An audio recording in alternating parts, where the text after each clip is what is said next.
Dr. Misaki. Professor, good morning. Morning, sir. How are you? Very fine. I want to give you. I want to. You will be the host. Does it matter? I just find out that I don't have lights, and I needed to. I on my gen is misbehaving, so I needed to change my venue, but I will still be on. Okay. I can use my laptop for presentation. Okay. I made you. So you will transfer it now. Okay. All right. I've already done that. So that as I'm leaving, you'll be in control. Dr. Afolabi is one presenter. Do I need to do anything now or what? No, already. I think already the settings is allow people to presentation already. Dr. Afolabi will present. Okay. I'll be the last presenter now. All right. All right. Thank you. Yep.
That's awesome.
Dami, wá bá mi tán náà.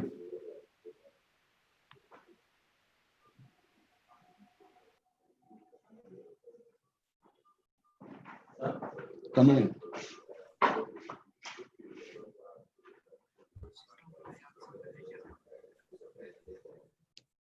Okay, sorry, that one. What?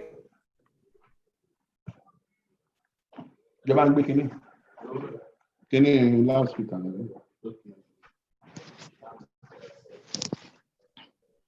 Go back and reduce the volume to go back and kill you. Yeah, no volume.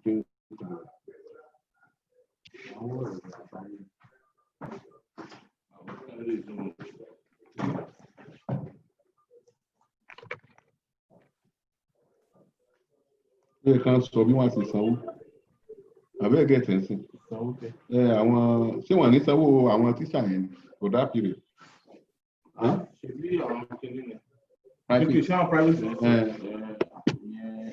Our management they pay Qatar stand on income or wallet. The Qatar must stand on You want to pay if you want to maintain the teacher. I will get it. To give them palliative. Pay boya 5,000. You want to pay that you want 5,000?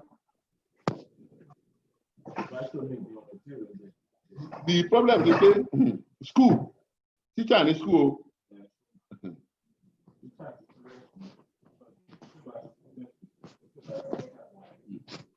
When you talk of quality of school, it's teachers. I will get it. There is no salary. The minister, school, complain, teacher.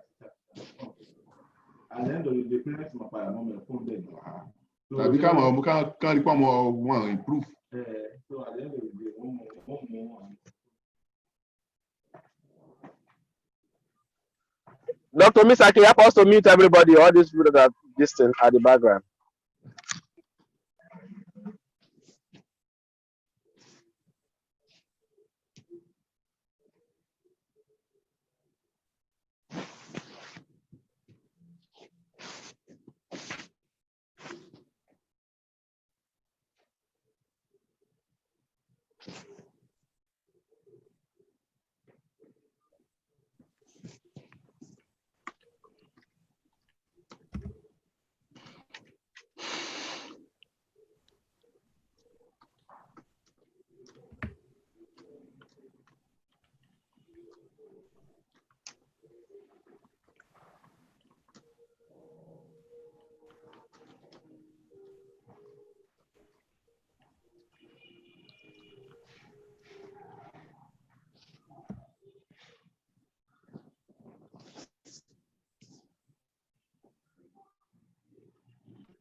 Hello?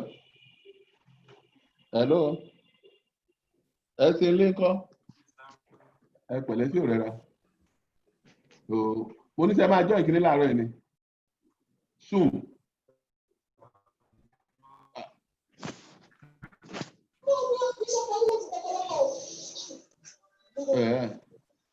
Ó dà. Àwọn research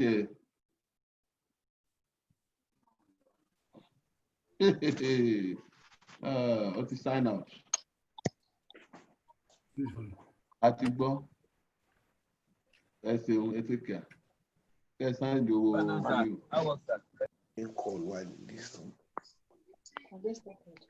I don't think they are talking about anything reasonable. One man is making calls.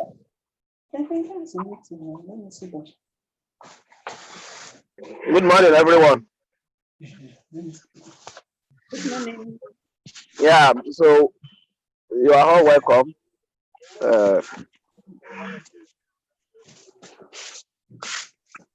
So we'll definitely start by 9, just to let you know that we are. Yeah, I think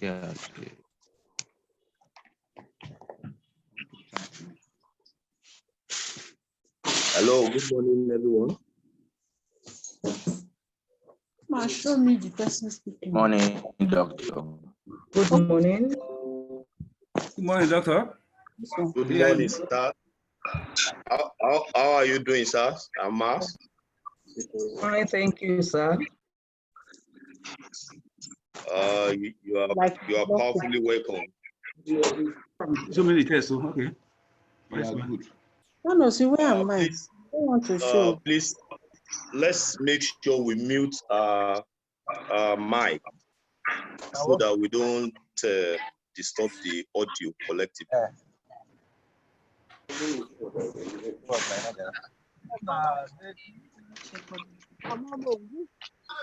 Okay, well, we'll just go if there's any small thing. Saying I'm not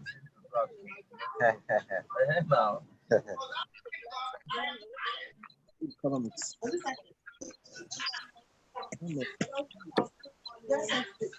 Yes. I'll slide into different sides. I will see myself. You're supposed to show a block. We will know that this is true.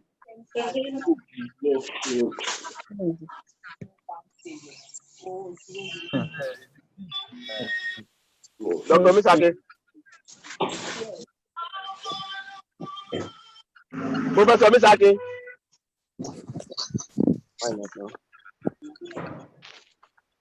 Professor Misaki.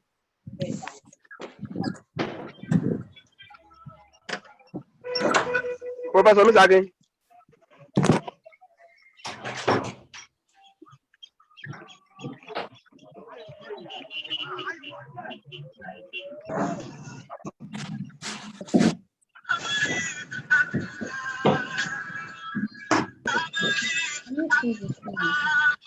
Who do you sing application? What is the beginning where the people are talking? This is the first thing. This is the first thing. No.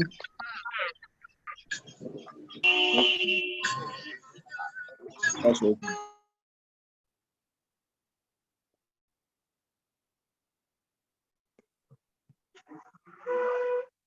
Professor Misaki, we can start. Yeah.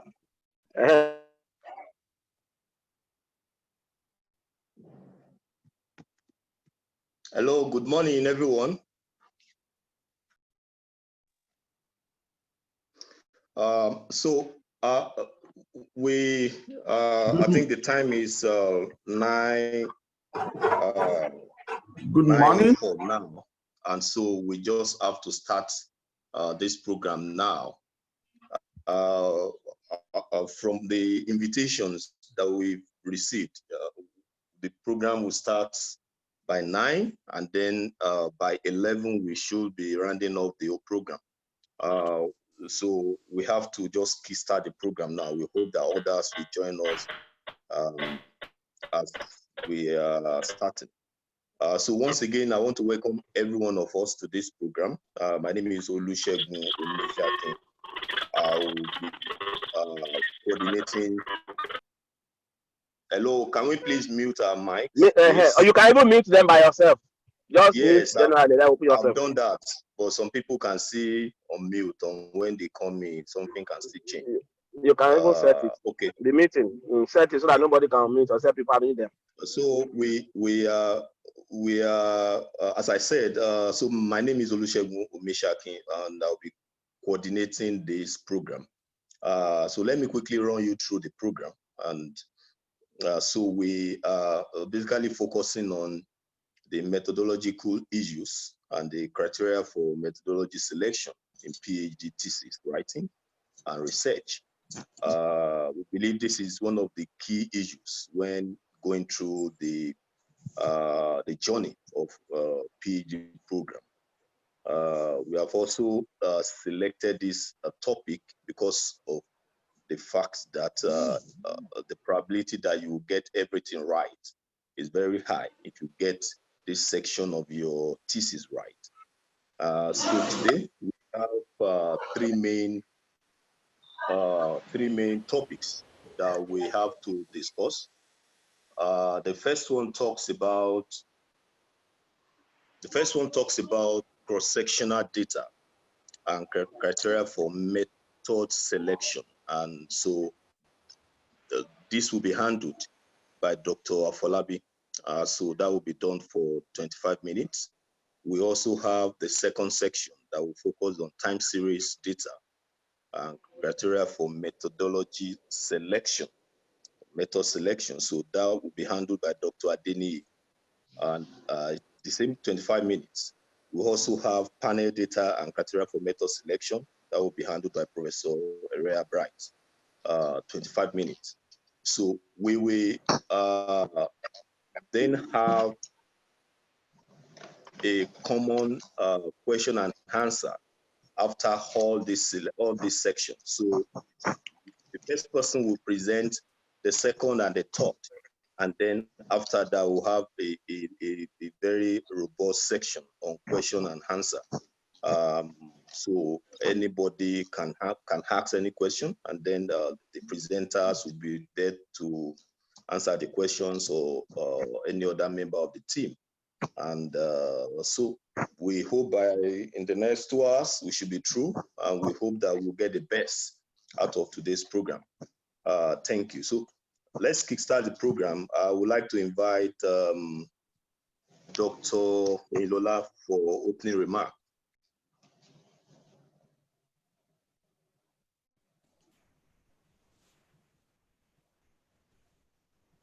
All right. Good morning, everyone. Hello, Doctor. Okay, sorry. All right. Can you hear me? Can you hear me? Yes, I can hear you. You can go on. Okay, good. Thank you. So I would like to welcome everyone to today's program.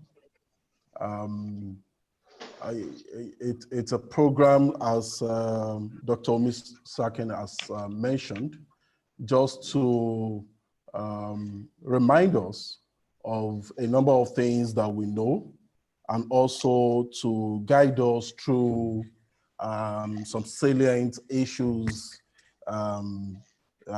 emanating from those topics that have been highlighted. Of course, the focus is on methodology today.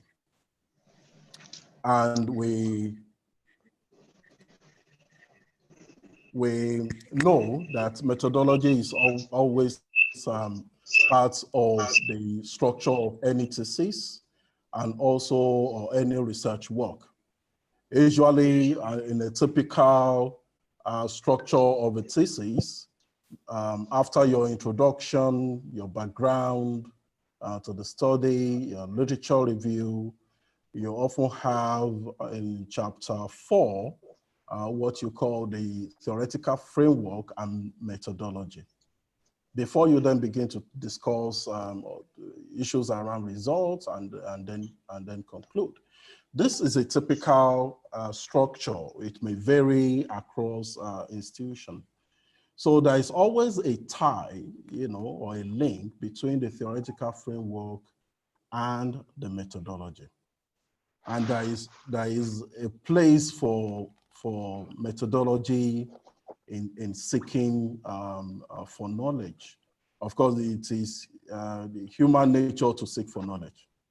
Human nature, we always want to understand the kind of world that we live. And of course, because of that, we try to construct theories around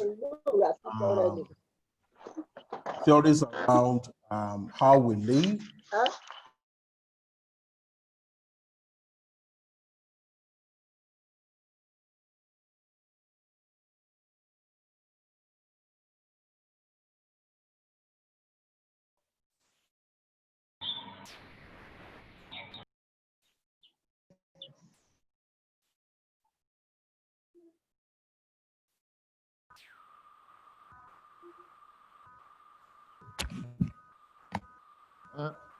Dr. Omisakin, you may have to unmute yourself, sir.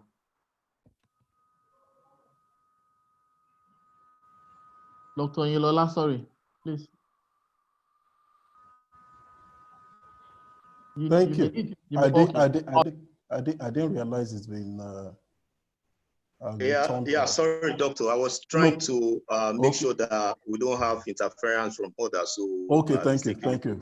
I don't know where okay. So I was just trying to create the place of methodology in knowledge seeking. Yes, what we do, or what philosophers do most times, is to think of idea, and the idea of thinking around their environment, which will lead to constructing theories around the environment. So they do a whole lot of a whole lot of thinking beyond what the ordinary people would do, and that's why we call them philosophers. So they do a whole lot of reflection, and this reflection, you know, is actually the job of philosophers. And how they go about going beyond the reflection, we then begin to talk about the know-how. And it is through this know-how that we talk about research and how we go about research. Okay, so it is true also through the research that we talk about what is called the research methodology. And from there, of course, there are procedures of research methodology, where it talks about from the research design, the approach, the sampling techniques, the data collection and data analysis method. So we are focusing on one of them today, which is basically the methods or the methodology as we know. And we are focusing on the different approaches to the methodology. And the key approach, of course, when you say approaches, you mean whether it is quantitative or qualitative, but in this regard, we're talking quantitative approach, you know, to research. And specifically, we are focused on time series, on cross-sectional, and also the combination of the two gives us the panel. The different criteria, selection criteria for each of these will also be discussed, and issues are emanating from that will also be discussed. As a note of caution, this is not a clinic class, so to say, where we'll take you through step by step, you know, kind of thing. But we are just focused on these, you know, presentations on the cross-sectional data, the time series data, and the panel data, and to see why we pick any of these and the place of these, you know, in research, and what will inform the selection of these and why we need to pick them. So this is just to provide more like a brief remark as to what we will experience today. And there are other issues that will also, you know, come up as we go on, and we will be here to also take the questions and probably provide some answers to it. Thank you so much for having me. Thank you, Doctor. Without taking much of our time, we'll continue straight into the program. And so the first section, as I said, will be delivered by Dr. Afolabi. So, Dr. Afolabi, are you set for us?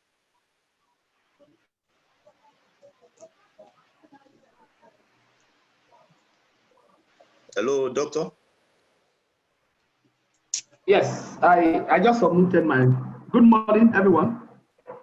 Good morning, Doctor. Good morning. Am I audible enough? Yes, you are, please. Loud and clear. Yes.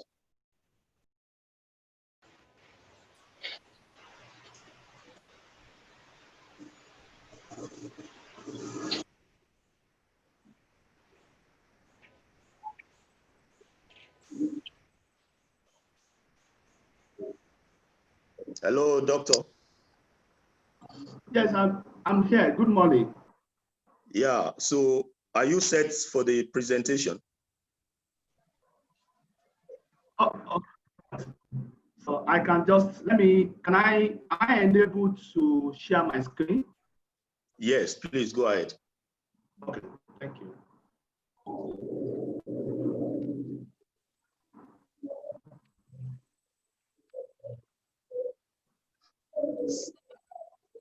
Please, can everybody mute their microphone, please?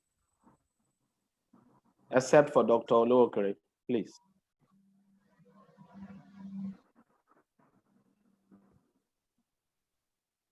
Okay, I guess my screen is clear. So good morning, everyone. Once again, we are very happy to be here today, as always, and I hope you are going to enjoy this presentation. I will start by showing us. So my topic today, as has been said, I'm introducing us to conceptual data analysis and some kind of methodology. And I will try as much as possible to do that in less than 30 minutes, I think, so that we can have time for questions at the end of the day. This is just a slight description of a research process, which shows us that in anything that we are doing, we must formulate a research problem, conceptualize a research problem. We must construct an instrument for data collection, select a sample, writing a research proposal, collecting data, analyze that data, and then write our research reports. Very importantly, we must collect data. In most of what we do for empirical research, we are going to collect data. And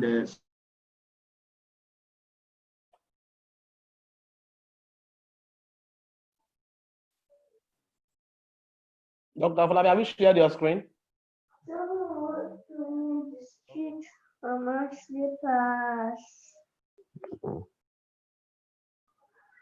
I'm coming. Go first.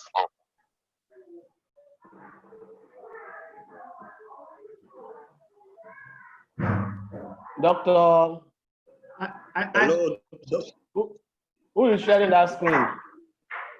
Dr. Afolabi, I Yes. don't think, have you shared it or you are still trying to share it? I already shared it, but somebody else is sharing, so it's not. There's Please, one. There's one Victor Ampolu. Please share your own. The person has talked. Okay. So the person,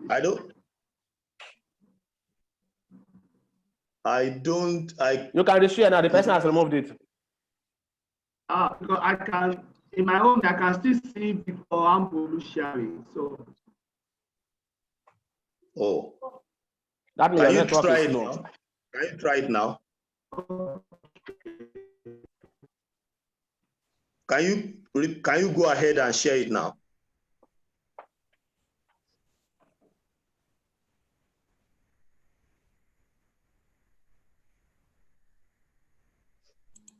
Hello, doctor.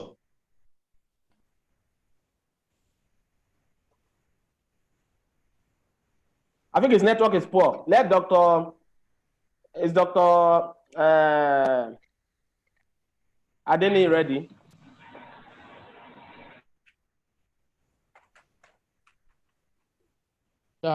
It's okay if you want me to go, Prof.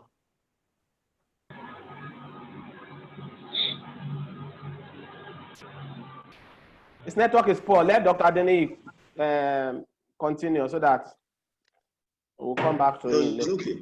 It's okay. Abi? It's okay. Yeah. So that we'll save time.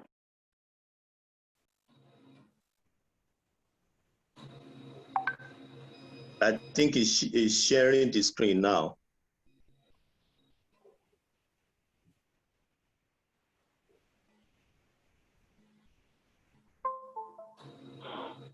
His network is very slow. That's why it's taking that long.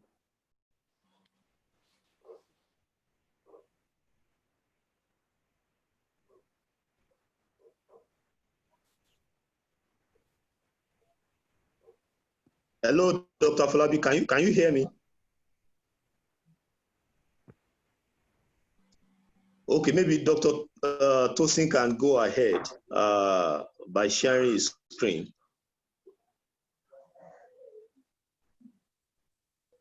Dr. Tosin. He muted himself.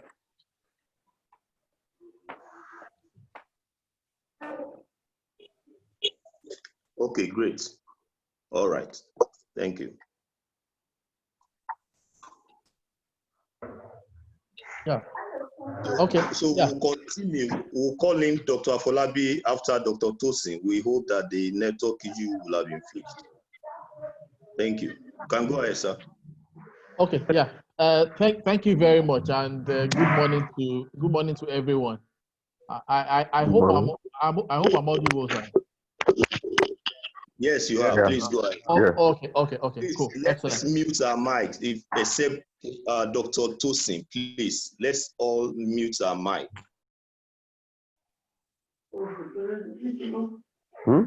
Okay. There's still a lot of interference, but I'll go ahead all the same. Now,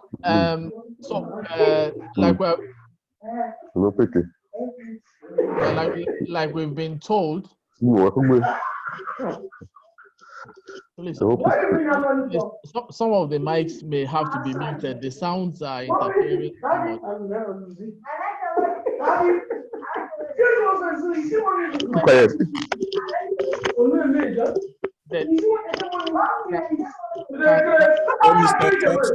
much.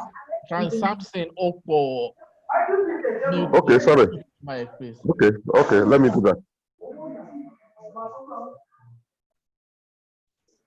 Okay, thank you very much. Yeah, so this is a three-part presentation, and my part of the presentation is on the time series aspect. I will focus on a number of issues in this presentation, just to lay out the ideas. We'll talk about the nature, we'll talk about issues. Very importantly, we'll go through decision making during the process of modeling. So by way of outline, we'll look at the nature, we'll also examine a few problems, decision making, modeling, and then we would conclude. Now, the time series are... Dr. Tosin, can you put it in slideshow?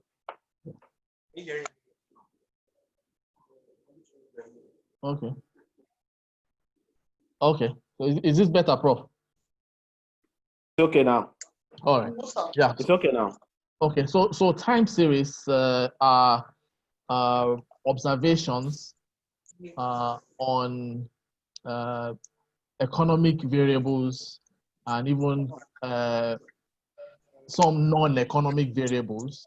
For instance, there could be time series on the amount of rainfall in a particular country over a number of years. So rainfall is a non-economic variable, but we can have observations of that over time. But the most important thing about time series is that there are realizations of data that are over a period of time. Now, this time series have some trend components to them. And it is important to bear this in mind in time series analysis, because for time series, there is an important issue about stationarity. Now, this is central to time series modeling because it is the foundation of whatever eventual modeling that you do with time series variables. By stationarity, we simply mean the tendency for a series observed over a course or a period of time to be mean reverting. That is, the tendency for the series, when you observe it over that long period, if you do a plot of it, the tendency for it to revert to a certain kind of mean value is what stationarity means. Now, stationarity is important because ideally for modeling, we would need stationary variables. Sorry, Dr. Tosin, sorry, sir. I want to mute everybody so that you can unmute yourself. Only you will be able to. I will mute everybody now. Okay, then I will mute myself after. Yes. Okay. So you can just, I'll permit you, you can.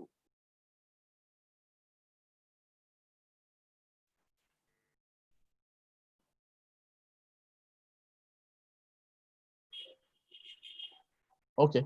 So Yeah. can I? Yes, yes. Okay. So yeah, thank you very much.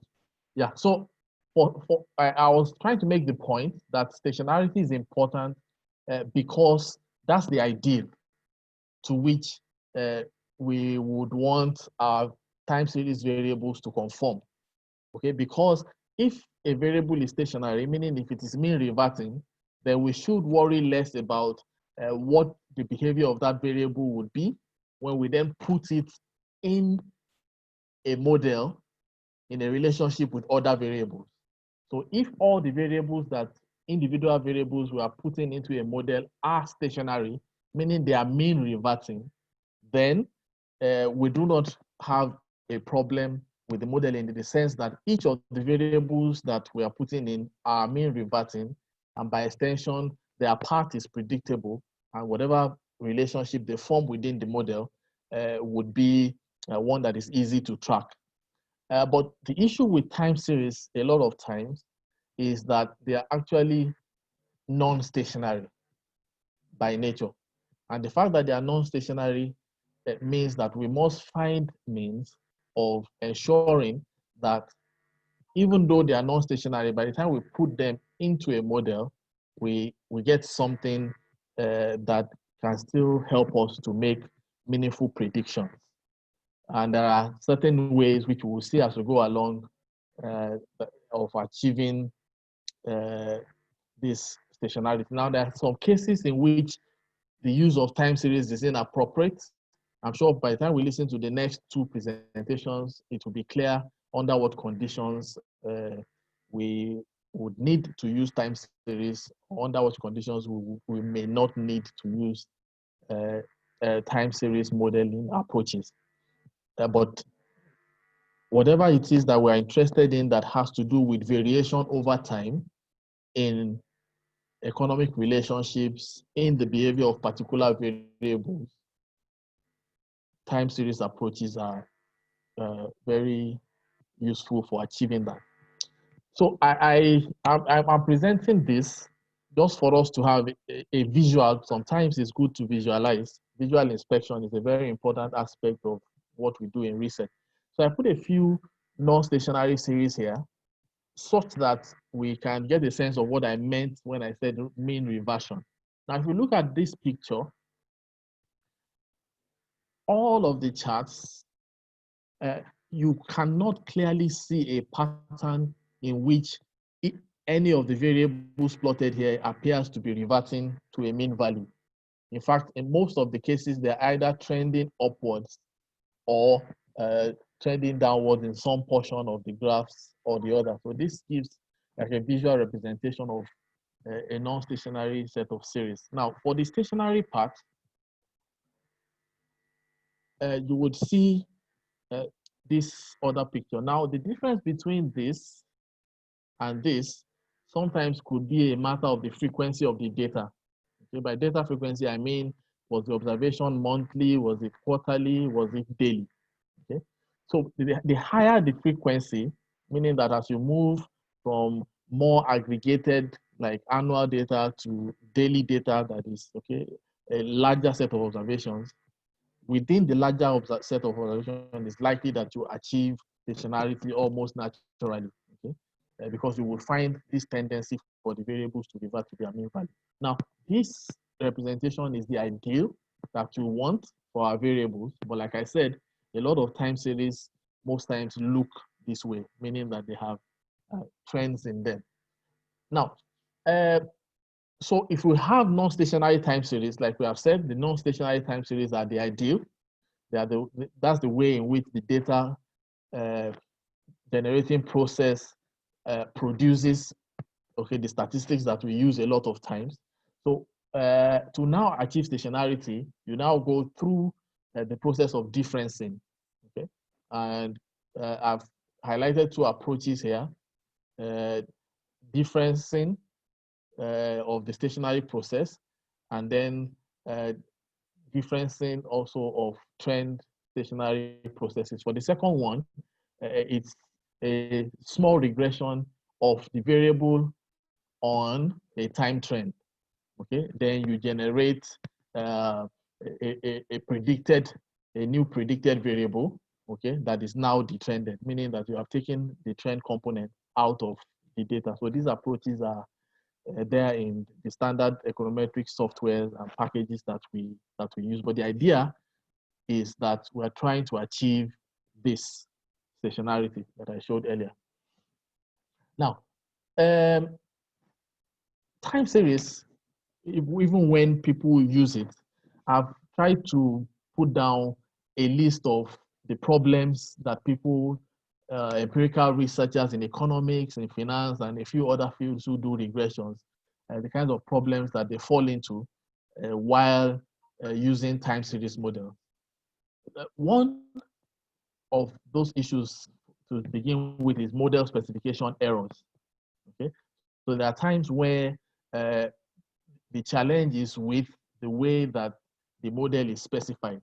And this, the easiest example of this that I can give from my own little experience and from reading people's dissertation and being a reviewer for journals is in terms of ARDL model specification.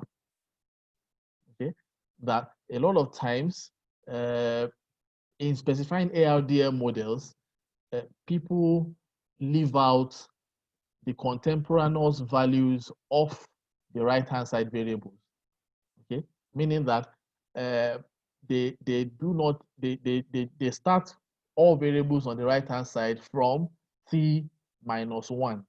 Okay, from t equals 1, whereas in some cases it should actually be t equals 0. So misspecification errors can arise in the use of time series. The second one is a situation where people model without pre-testing. Now, the ARDL also is a good illustration of this. Now, people have this notion that once you assume somehow that you are going to use the ARDL model, and because it takes both I0 and I1 variables, then there's no point doing any pretesting. By pretesting, I mean the initial unit root tests that we do. And people just go ahead sometimes to begin to do bounce testing and those other things. But it's important that you do or you go through the process of pretesting, testing the variables for unit root. Just in case in the process you find that one or two of your variables are I2, what do you then do? So the pre-testing is important. So modeling without pre-testing is not a practice that should be encouraged, and is one of the problems that people run into doing time series. Now, sometimes the technique is inappropriate, and I'll give an instance. For instance, you have time series data or for annual time series observations for, say, 30 years, and you are trying to estimate a relationship, and then you decide that you want to use a VAR model, a vector autoregressive model. Now that is not a bad idea, but the problem is that that approach is inappropriate for the nature of data that you have, because you only have 30 observations. Now, the VAR technique, as we know, is very intensive in the use of lags. So it's going to estimate coefficients for several lags of variables, and the more the number of coefficients you estimate, the less the degrees of freedom you have. Okay, so eventually the amount of data remaining for you to make any useful prediction is seriously limited. So to use VAR, you then have to have data that is of a higher frequency that produces more observations. So that's an example of a case where to deal with a problem, the technique that is chosen is inappropriate. So it's important that you understand the nature of the data and you match that with specifically the approach or the technique that can solve the problem.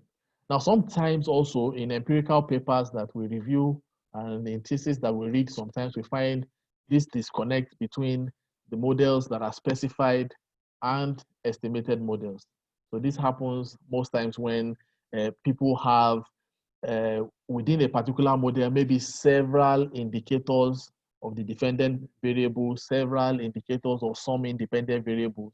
So in the process of doing those multiple kind of regressions, several regressions, people mix up some of the acronyms, and that can make interpreting the results a bit very difficult. Now, a final point that I would like to make is sometimes we misapply these things to real problems genuinely.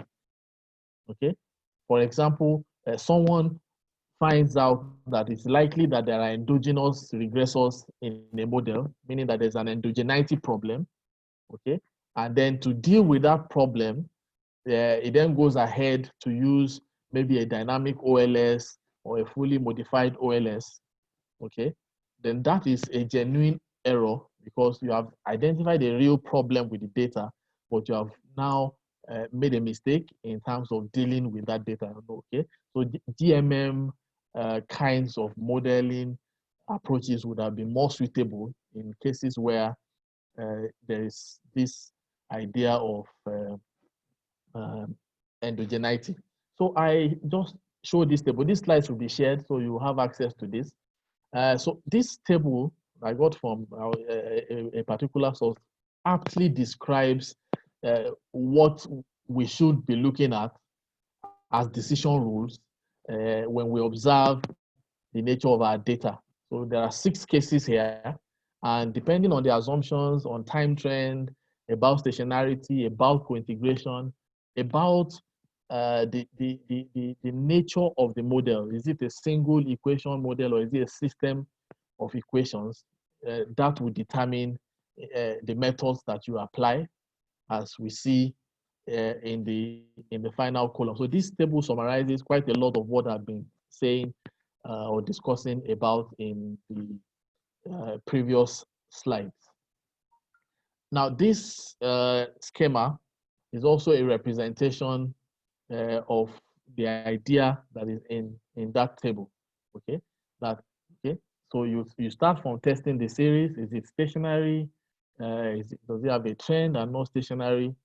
Okay, and then you go down that way until we get to the case of co-integration. Now, co-integration, you will see, is not at all connected with the case where you have stationary variables, which is on my left. It should be on the right of your screen.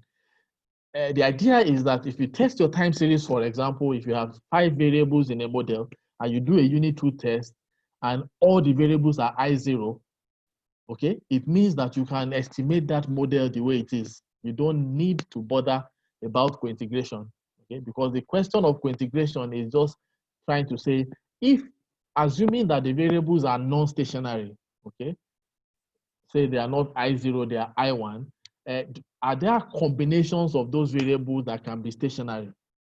That's the question of co-integration. So co-integration, which is the other side of the picture, essentially deals with series that are not stationary, okay? And if you then go through co-integration, it then leads us down to these other approaches, whether you will go the ARDL way or you would do some kind of fully modified OLS regression or other approaches. Okay, so this also summarizes that. Now, in terms of modeling, the typologies for time series are essentially 2. And by these typologies, I mean the ends, okay, to which we can deploy time series modeling and time series analysis. The first is in the terms or in the area of policy analysis. Okay, so time series models, particularly some of models in the class of macroeconometric models, some DSG, dynamic stochastic general equilibrium models, and some of those time series based models are very useful for analyzing policy scenarios, meaning that we can make certain assumptions about some policy variables within a model, and then create a number of scenarios in terms of what could happen to that policy variable, and then see the kinds of outcomes that are generated under different scenarios. Okay, so that is one very useful part of time series analysis for prediction and for policy analysis. The second part, which is slightly different from policy analytics, is in the area of forecasting. Okay, for forecasting, the interest will primarily be in determining the future trajectory, okay, of a particular variable of interest, say inflation, for example. Okay, now inflation is a very important variable, okay, which is generated from the consumer price index, and there's a lot of reasons why economic agents and economic planners would want to have an idea of what the path of inflation will be going into the future, okay, for some reason. So forecast models are very useful in extending or extrapolating from the history of a particular data. So from what we know or what we have observed on that variable over time, we can then push into the future using these forecast kind of models for making predictions. Okay. Now for modeling, beyond, since we are dealing with data, I thought it might be important to also highlight a few sources of time series data. Now, this is limited, but at least some of the very useful sources for getting time series data I've listed here. Okay, for the CBN bulletin for time series data on Nigeria.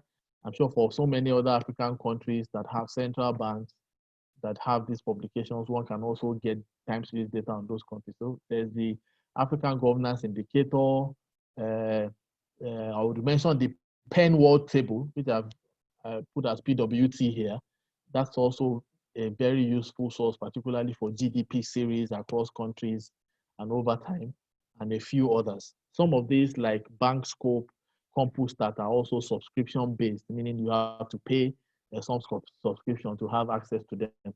Now, there are several softwares, or most softwares have components that are programmed to deal with time series analysis. So you find it in eViews all the way down to R, to Stata, and all the other software packages. Now, in terms of approaches, we've seen this in some of the earlier slides. These are possibilities: the error correction model for single equations, the vector error correction model where you have a system, the ARDL, and the extension to non-linear forms of ARDL where maybe researchers are interested in asymmetries and those kinds of issues. Now, people sometimes also say OLS, that, sometimes when people critique earlier studies in the literature, they say, well, most of the other studies, earlier studies, used very primitive approaches, just like the OLS, but we are using a more advanced one, the non-linear ARDL. So I put the OLS in question here just to suggest that most of these approaches are based on some OLS regression eventually, okay, regardless of the name that we call them. All of these names are mostly about the nature of the specification. But what happens behind the scenes and what we eventually produce, the results that we interpret, are based on OLS. Okay, so that's why I put it. And then you have the GASH class of models, which are of different types, the exponential and and other forms of GASH modeling. And now the GASH class is essentially for very high frequency data like the daily, weekly kind of data that I mentioned earlier. And you find this for most of these studies around stock market analysis and issues like that. Now, so what properties should we look out for in a time series model? Or how do we judge a time series model as useful? Now, one important part is what is labeled here as theoretical plausibility. So the time series model, in essence, is not going to drop from the sky, okay? It must be a representation of some relationship that is recognizable in economic theory, okay? Or in combination of economic theory and your observation of the context or the particular economy that you are trying to model over time. So it is important that it is anchored, very well anchored theoretically. Another point, another part of judging the suitability of these time series models is the explanatory ability. That is, the factors or the explanatory variables must be explaining a significant portion of the observed variations in the dependent variable. Okay, and there are the regression diagnostics like the adjusted R-squared and W-Watson statistics and a number of things that can be used depending on the time series approach you are using to actually ascertain the explanatory ability of a model. For forecast models, rather than R-square, okay, there would be some other measures or indicators of model accuracy, so that if you have alternative forecast models using these approaches, you can then find the one that is better at predicting the part of the variable that you are interested in making a forecast on. Accuracy of parameters is also very important. And that's the reason why we do all the tests of significance and all of that, because if that coefficient is not statistically important, then it raises some questions about its suitability in the model and also challenges with interpreting the results eventually. So we do a lot to ensure that the parameters, as much as possible, are estimated correctly. Now, and then simplicity is also a factor. Now, further directions quickly. Now, I was supposed to talk about advanced approaches, and at the point of putting this slide together, I put a question mark on the advanced because I also thought of the idea that what is advanced a lot of times is relative. Okay, so at a point, the error correction model was the hottest thing and it was advanced. And it does not mean that there won't be other things that will be advanced in the future. But in terms of more recent approaches and the directions in which time series analysis is going, you have the state space modeling, which essentially is the kind of regressions that people do when they're doing Markov switching and other kind of regime switching analysis. And then you find a lot of developments, okay, every time also in financial econometrics, models, looking at spillovers, looking at asymmetries, and then events analysis, looking at the impact of events on stock markets. There are quite a number of papers online now that you will find on the impact of COVID-19 on stock market indicators, whether activity on the stock market or the pricing of particular stocks. There's also spectral analysis and wavelet analysis, among several others. So let me begin to bring this to a close because my time, I think, is almost overshot my time. Now, the time series models are useful for empirical work, as we know, but in using them, the properties of the data remain vital, and we should recognize that fact and ensure that all the pre-testing and all the efforts we need to make to match the data characteristics with the problem we are interested in, we should do all of that due diligence. And after we have done all the due diligence, I thought on the final note, it would be important to also bear in mind that models are models after all. Okay, these are abstractions from reality, and these are things that are never going to be 100% precise. They are only going to be indicative of the kinds of relationships that we are interested in. Okay, so we do our best to model and model properly. Okay, but the best of models are at best models. So it's important to bear that in mind. Okay, so the slides will be shared. Some of the ideas that I've shared here, you would find bits and pieces of them in some of these sources. So thank you for your attention, and please continue to stay safe.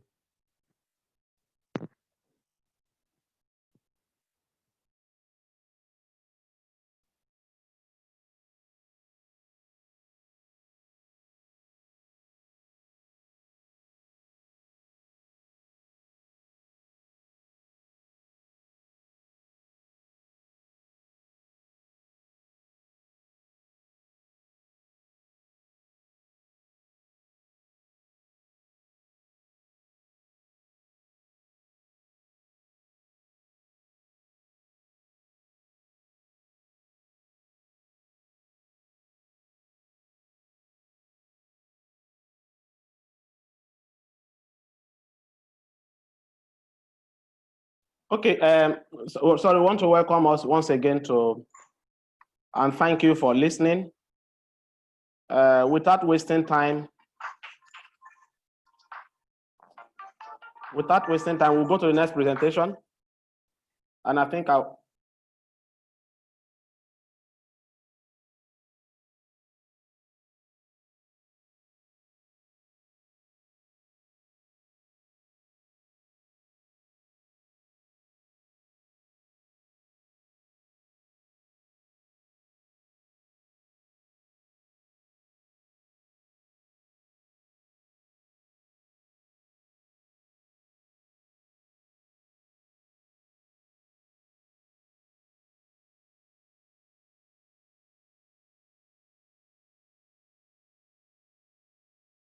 please let me just proceed and make my presentation. Then Dr.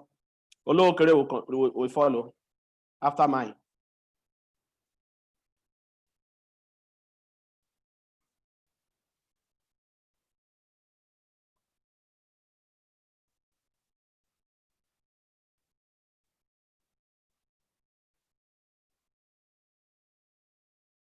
Okay, so I guess that you are seeing my screen.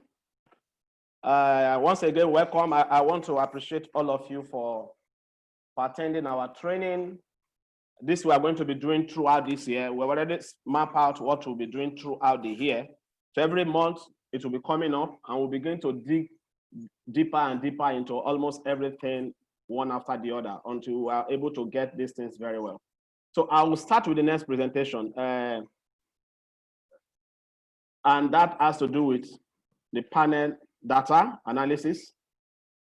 We already know what is panel data analysis, so I don't need to define it, but I'm sure that one thing I want to ensure that will happen by the time I'm through is that I will be able to show to us the different methods you will come across in panel data and why they are selected. Okay, so we know quite well that panel data has to do with basically, you are doing a study for a number of banks across time, a number of firms across time, a number of individuals across time. It means that you have a time dimension and then you have a cross-sectional dimension. So if you are doing a study for, say, registered companies in Nigeria, it can be banks, it can be any other sector, and then your interest is over a period of time. That is time series. Okay, that we already know. And we know that panel data can be one-way error component or two-way error component. I'm going to explain that one way in the sense that by the time I come into the method itself, you will understand it better. There is some level of effect in the sense that there is some level of unobserved, variables that come across this group of firms or group of countries that you are dealing with. Sometimes when you specify it, you don't capture them. They are not captured because they are sometimes unobserved. Unobserved, it can be like culture, religion, some of these factors that cut across, countries or firms that you might not be able to capture. And when you have those kind of things in your model, you have unobserved effects, and those things, necessitate the need for modeling panel data, okay, panel data issues. And those things can be in two ways. It can be across the cross section. It can be over time. Okay, they are common across the cross section, but they don't vary across time, or they are common across time, but they don't vary across cross section. Those kind of effects. So when you have, if you are considering only across time, that is one way, or only across cross section, that is one way. But if you are considering the two of them together, that is two ways. Panel data can also be balanced or unbalanced. One good thing about panel data is that your data need not to be too complete for you to use it. It can be balanced in the sense that the number of time series in all the cross section are the same, and so you have a balanced one. It can be unbalanced, meaning that the number of cross sections are probably 10, but you have some missing time series across the cross section. That is unbalanced, okay? And panel data can be short time series. It can be long time cross section, meaning that you have more time series, or you have more cross section, or you have more cross section, short cross section, or long cross section, or you have a combination of them. These are different things you come across. Now, I go straight into a summary of the panel data analysis that you come across as you do your research. Panel data can be static, dynamic. It can be panel unit root, okay? By static, you come across what we call the pooled OLS, the fixed effect model, the random effect model, and what we call the pseudo panel model, okay? And then under dynamic, we have the autoregressive panel data. Autoregressive means that you have a lag dependent variable as your explanatory variable, and that is what we call the dynamic panel itself. But dynamic panel has gone beyond that. So today we have what we call the panel ARODL, okay? So I will come into details for each of them, but these are the different ways they can be estimated, but I'll come into them. Now, under panel unit root, you have what we call the first generation unit root test. You have the second generation unit root test, and then we have panel co-integration tests that are also available. And with all of these, the issue about panel ARODL can also come in, and that is why I still put it here. So I'll take them one by one. Okay, static panel. Static panel is into three parts. Like I said, you have the fixed effect, random effect, and pool OLS. Now, the issue about static panel is that the main concern is, for instance, you pull so many countries together, so many countries or so many firms or so many banks together, and you want to do an analysis. It can be so many companies, and you want to do an analysis. One of the first things you are supposed to look out for is to see whether there is homogeneity of the cross-section. Homogeneity means that do they have similarities that in a way that you don't need to see them as different. So one people normally do in the theory is to just do a scattered plot of these countries, and if they can align under a straight line, it means there's homogeneity across them. So you don't need to see them as a panel data analysis. You can just estimate them normally as a OLS, okay? And that is what we call the pooled OLS. But when that absorption breaks down, it means that there are some unobserved, kind of variables, unobserved effects across them that you have not captured. And that brings us to the issue about omitted variable kind of concept, okay? And that is why you either move into what you call the fixed effects or the random effect.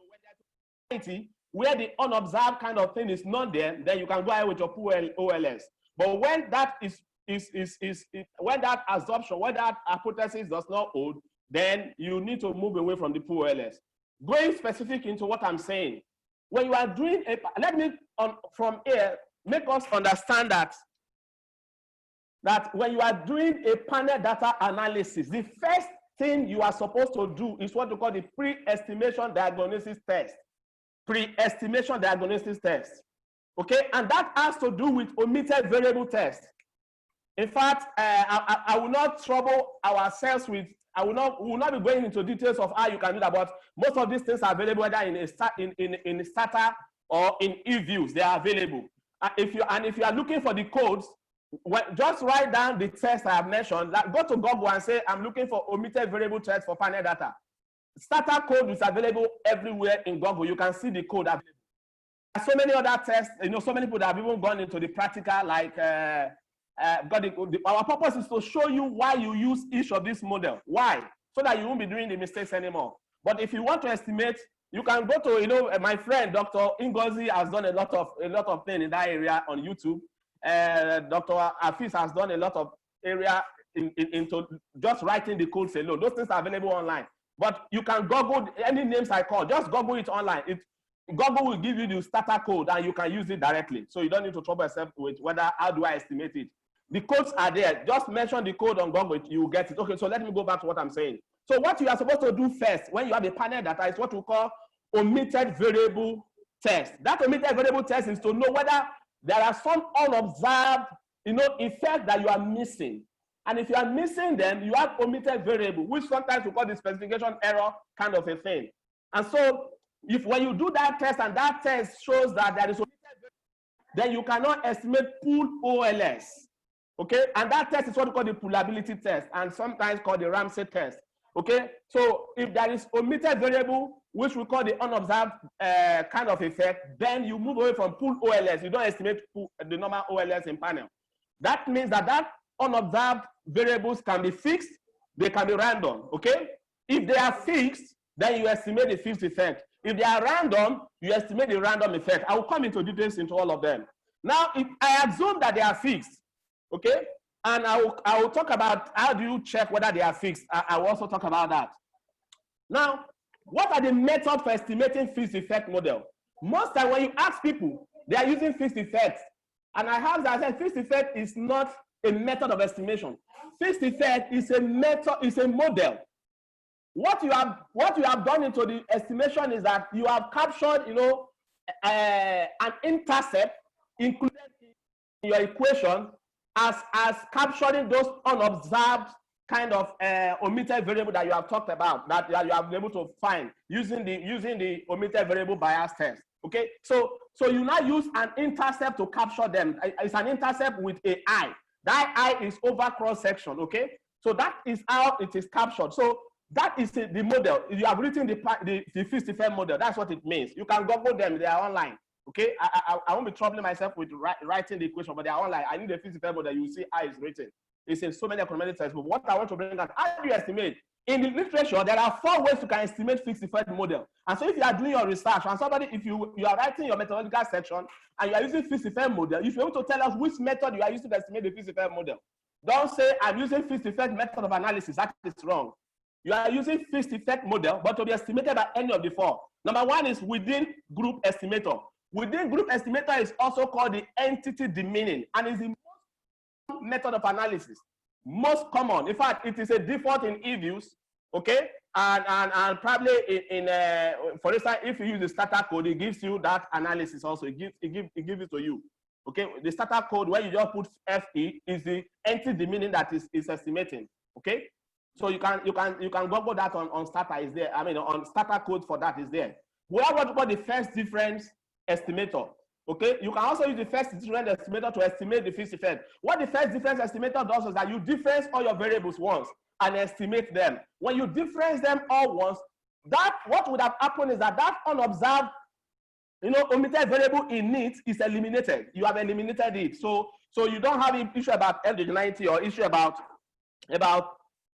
what I call the omitted variable that would have been there. So that is first difference. The third method is what we call least square dummy variable. It's also a common one. Now, least square dummy variable, most people don't do it because least square variable, creating dummy variables for across cross section, or if you have, let's say, 50 countries or 50 banks or 20 banks, you need to create, create intercept or create what I call dummy variable for all of them, okay? Or you create it for over time. If you have 20 years, you must create it for over time to be able to use this method. So what you do is that in Excel, you create it, then you take it to your eViews or to anything you can estimate direct, okay? But in Starter has a code that you can just put, and then it gives you this method. There's a code for it, okay? The last one is what we call the between group estimator. Between group estimator, okay? So these are the 4 methods of estimation that you can use for fixed effect. Now, There is what we call post-estimation diagnosis test in fixed effect model. Number one of them is what we call the F test. Most times it's a default test that comes out when you estimate fixed effect. Default. And it is against pool, because you have done the omitted variable. You want to know between pool and fixed effect, which one is okay. Okay? So you need to do a test to know, even though you have done the omitted variable, you need to know that the fixed effect model is acceptable compared to the pool. And that is the standard F test. It's normally like the normal, what we call restricted model and unrestricted model kind of a concept. That's what is behind that test. Now, one thing that I've seen people that always ask questions and say, what people that do panel data, what they always think is that when you have a Dubb-Watson test, reported in panel data, you are okay with serial correlation. It's a lie.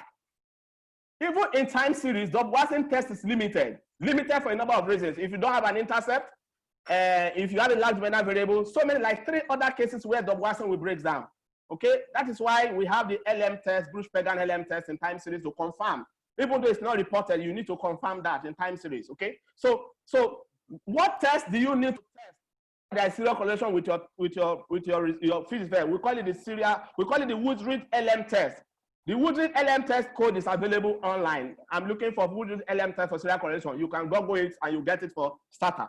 Then you also need to worry about heteroscedasticity in time in fixed effect model. And this is also common with the two of them. Whether it's fixed effect or random effect model, these tests are applicable. Now, heteroscedasticity has to do with, differences across cross-section. And if it's existing, then it will affect, your error term and give you imprecise standard errors. And when that happens, you have a t-test that is not, reportable. And so, or is too low, and all of that, because you have overestimated variances. So you have to do a test called the Bruce-Pagan test, the Kuhl-Weisbach test. These are the 2 tests. Like I said, they are available online. So if you are doing tests for heteroscedasticity or serial correlation, this is what is applicable in panel data. Go to now another test you will need to also do, whether you are doing fixed effect, as only panel data is what we call the cross-sectional dependence. Countries depend on themselves. Please close that door for me. Countries depend on themselves. Depends on themselves means that, what I mean by that is that, for instance, in ECOWAS, we have common policy, that we are driving towards to form ECO. We have a number of things that make us to have some level of correlation. Close that door, is stopping me. Okay, that noise. So you need to do whether there's cross-sectional dependence, whether they depend on themselves. For instance, Nigeria GDP in ECOWAS is almost 60% of the total GDP. So there can be some level of cross-sectional dependence among them. So you need to do that test. And it is done because you want to know that there's correlation across cross-section due to unobserved common factor, and that test is categorized into 2 because it's going to affect your standard. So you need to test it. And how do you do the test? Like I said, it's categorized into 2. Number 1 is that when your time dimension is more than your cross-section, to test for cross-sectional dependence, you use the Bruce-Pagan LM test. It's available in starter, it's available in, just go into, you see the test there. When your time dimension of your panel is more than your cross-sectional, the test use to do cross-sectional dependence is Bruce-Pagan LM test. But when the time dimension is lower than the number of countries or number of banks or number of firms, the tests you will use are in 3. Number 1 is Pesceran, Friedman, and Fries. These last 3 are only applicable when your time is lower than your n. But when your time is greater than your n, please, Bruce-Pagan test is what you should do for cross-sectional dependence. And it's very important, imperative that you do cross-sectional dependence because as I proceed, you will see why. Okay? How do you solve cross-sectional, heteroscedasticity in your panel data? One simple way, even in time series, is to use standard error. Your robust standard error help you to, reduce the overvariance of your error time, and so that your standard errors can be reduced because you know that your t-test is coefficient over standard error. So you can have a boosted t-test. That is it. But there's also what we call the panel correction for standard error. In Criterial, even in e-views, recent ones, that if you go, that you can select this test, okay, directly. But if there is serial correlation in your model, what do? There are 2 approaches. We have the Aralolo approach and we have the Niue approach. Aralolo approach one good thing about that is that it can also solve the problem of when you have a combination of heteroscedasticity and serial correlation. Okay, it can solve that problem, and it's available. You can Google for the test. It's available. The codes are available online, and then some of them are also can be found in your I mean in default form in some of these Okay. Now, how do you solve cross-sectional dependence problem? If there is cross-sectional dependence in your model, what do you do in panel data? Two things. Number one, if that, if it's possible for that cross-sectional dependence to correlate with your error time, because when there's cross-sectional dependence, it fits into the error time of your model. That is the reason why you have overestimated variances. So you correlate into your error time. So what you do is, if you correlate, there's a case where you correlate with your error time, there's a case where it does not correlate with your error time. If you correlate with your error time, then you use what you call the Driscoll and Carrier approach, or the Cotley et al. Approach. They are available, like I said, Google them on the starter code, you get them, okay? But if they are not, if they are not correlated with your error time, if they are correlated with your error time, you have the Perseran approach. It's one of the common approach that you can see, and it's available for, the codes are available also. But you can also use what you call the instrumental variable, random effect or fixed effect. That's instrumental variable. Okay, you can estimate an instrumental variable, which also eliminates that. Okay, random effect. The same thing applicable in random effect. Random effect is a situation where you, instead of the unobserved, effect to be fixed, in this case, it is random. It's random in the sense that there is a probability attached to it. Okay, there is a number of probability attached to it. And most cases, it happens because for instance, you are doing a study on ECOWAS. ECOWAS is 15 countries, and you pick maybe 10. That is like a random kind of a thing. And so if there are effects that cut across the 15 countries, it will show in your selection of the 10. And when that happens, you are expected to use random effect, because that effect will be, instead of it to be general, because you have picked some, it will be reflecting on the 10 and putting a weight on the 10 as against the 15 that you should have used. And so it becomes a random effect. But if you pick the 15 and the effect is there, most times it will be fixed effect issue, though there are tests to actually show which one to select. Okay? How do you estimate random effect model? Random effect is also a model. It's not a method of estimation. How? I'm going to give two. Number one is GLS approach. Number two is maximum likelihood estimator. GLS approach is classified into 4 or 5. Sometimes somebody will ask you, which of the GLS approach are you using?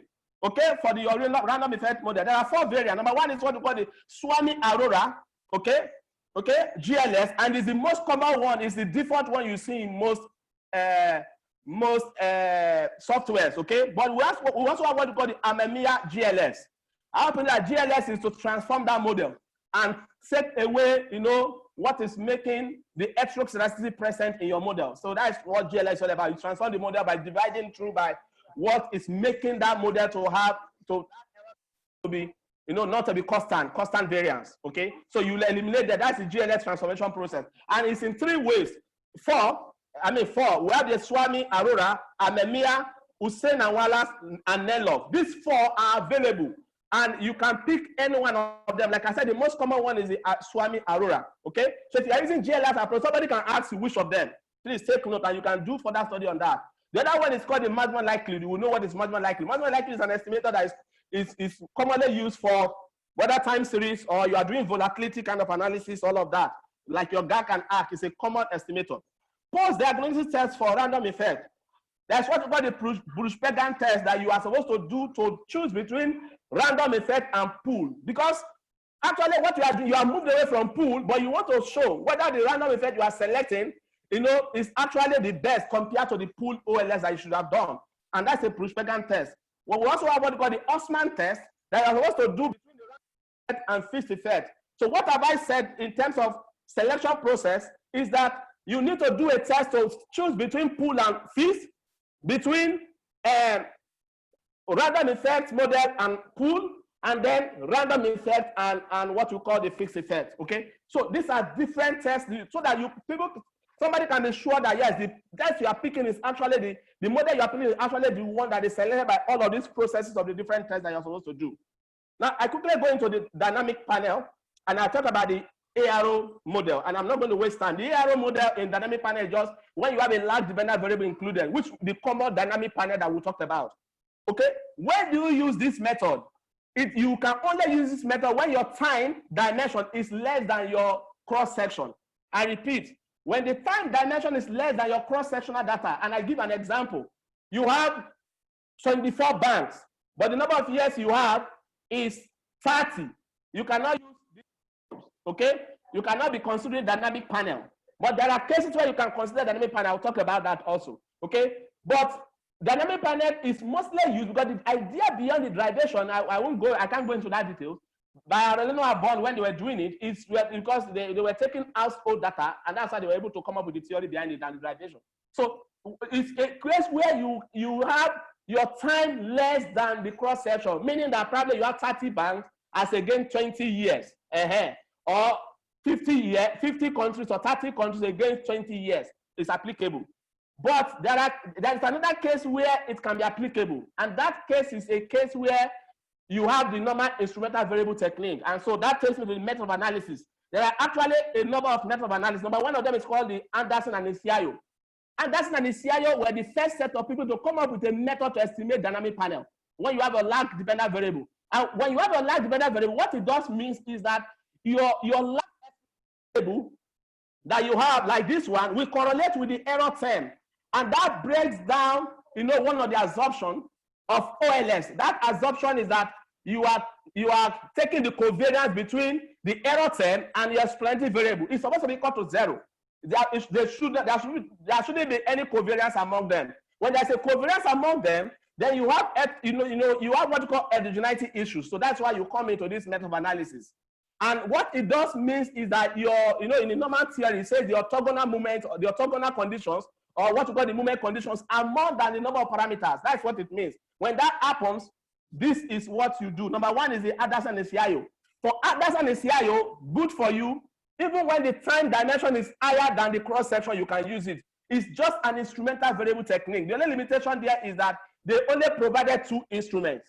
If for instance, you have lagged your dependent variable once, according to them, you can use your lag 2 and lag 3. Anyone your lag 1. For instance, for my undergraduate student, I've done a derivation for them for my school. A derivation for them if you use the lag 2, it will not, the covariance will be 0. When you use the lag 3, the covariance will be 0. But if you estimate it that way, the covariance will not be equal to 0. I've done that kind of theoretical derivation for them. So Anderson and Isiayo is the number 1 instrumental variable. But Aurelino Bond in 1991 came and questioned them to say that that is not a good way of capturing instruments. That if you say lag 2 and lag 3, what of lag 4, lag 5? There are other possible instruments that they are omitting. And so they came up with what we call Aurelino Bond. And they use the GMM approach. GMM is used in time series, I hope you know.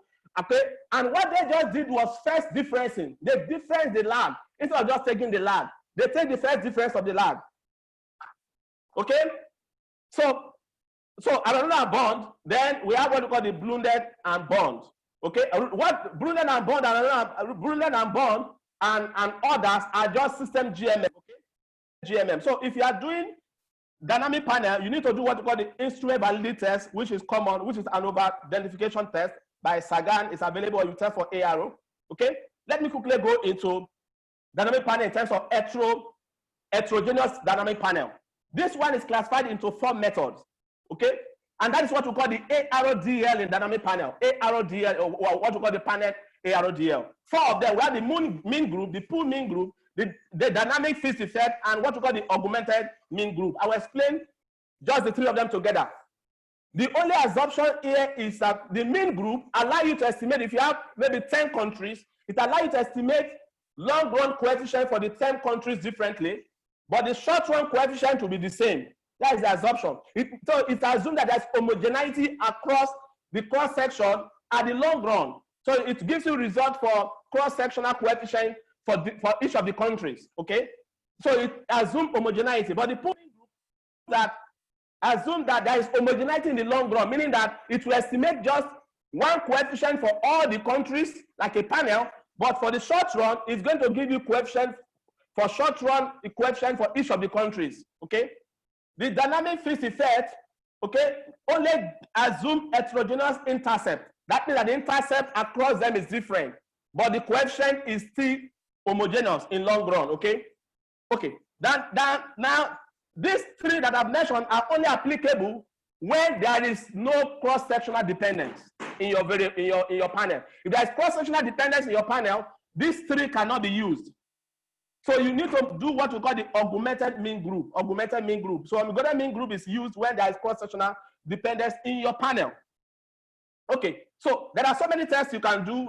First, you do your panel unit rule, your panel cointegration test, and all of that. And how do you select between mean group and all of that? Is what the Osman test is done on a null hypothesis of what we call homogeneity. Homogeneity in the sense that it's assumed that the long run coefficients are homogeneous. That means that it's assuming what we call the mean group. When that breaks down, you cannot use the mean group, okay? So, and that is also the same thing with dynamic Fish effect. So the dynamic Fish effect and the mean group is assuming homogeneity in long run, okay? So Osman test tested at 5% level, okay? So let me round up with the last one, which we call the panel data cointegration. The panel data cointegration first is panel unit rule. Like I said, even the ARODL, these tests are applicable. That's why I classify them only here. Now we have what we call the first generation and second generation unit rule test. The first generation unit rule tests are classified basically into two. They are what you call the homogeneous and the heterogeneous.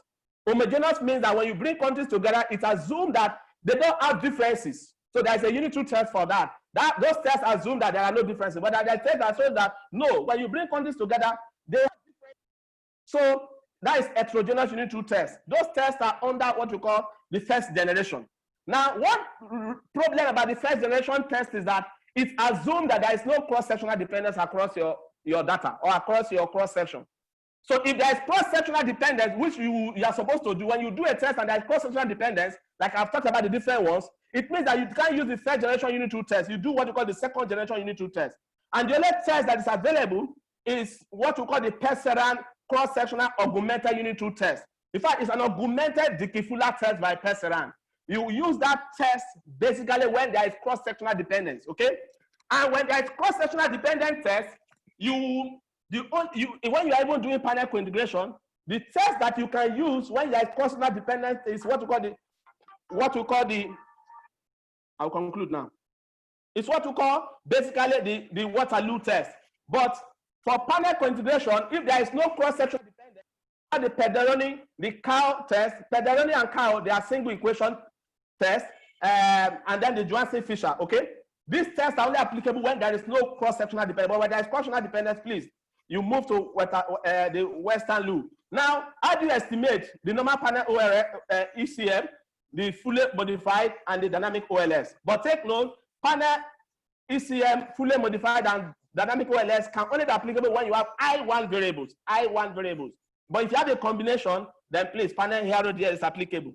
Panel HRODL can also be used when you have a combination, even when all of them are I1. But take note, your dependent variable must be I1. Okay, so I will end with that. That's what we call the pseudo panel, but I will end with this because of my time, which is what we call the difference in difference approach. Pseudo panel, that means just two panels.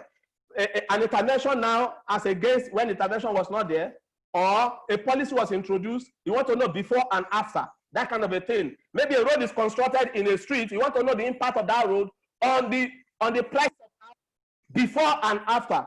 And that is what that is about. That is pseudo panel. Thank you for listening and God bless you.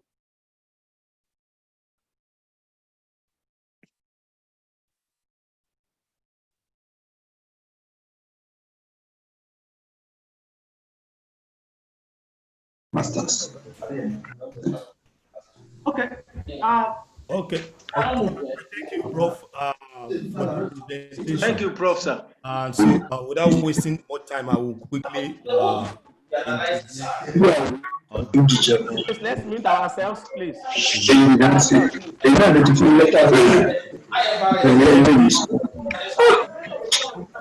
We are already gathering for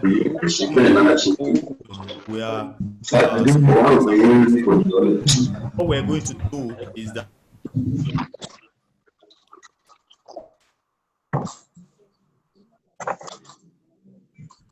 so please, if you have any question, you can put it in the chat, or you can as well wait for this presentation to end, then we can all discuss it together.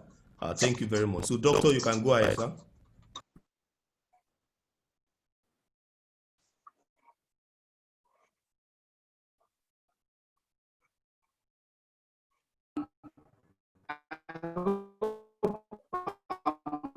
audible? Yes. Okay. Sorry, So who is doing the sharing? Dr. Misaki, are you sharing something? Can you unshare? I'm sharing. Can you see my slide? It's your network. Dr. Misaki is sharing something. Let You me see? No, I'm not sure. I've shared my slide already. But I'm not saying it. Oh. Can we see, if you please, if you are seeing a slide, can you just show by a thumbs up?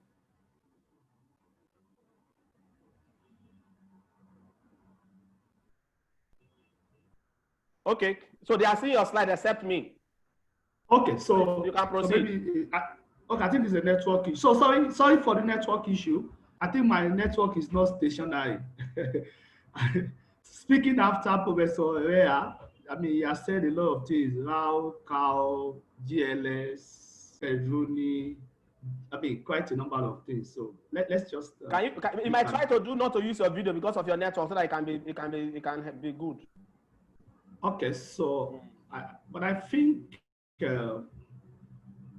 people can. I think you can hear. I think people can hear me. So if you can't, maybe they can then. Okay, so my work is pretty straightforward. Is to look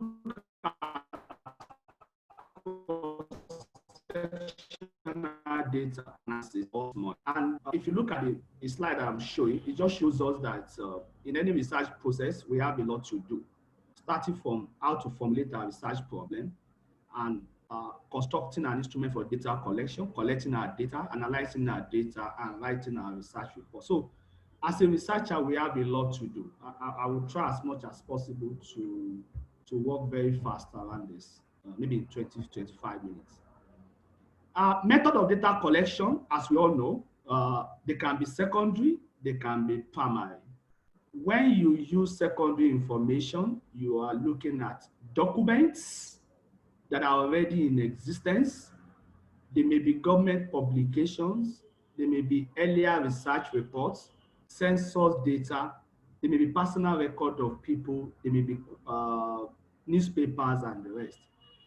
However, when you are doing primary sources of data, they can be observation, interviewing, questionnaire, and when they are questionnaire, your questionnaire can be mailed, they may be structured, they may be unstructured.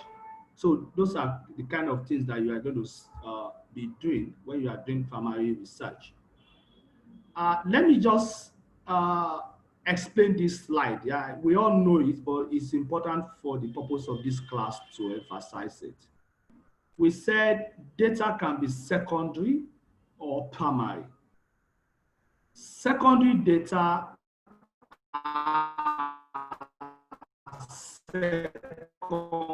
and information that it's like buying second hand, which are some of us here, we may buy second-hand cars. If a car is made newly, you are buying it first hand. But if somebody has already used the car, you are buying it second hand. The same way data can be interpreted. If you are using data that was collected by someone before and used by that person or published by that person, you are using a secondary data because it was already collected by someone.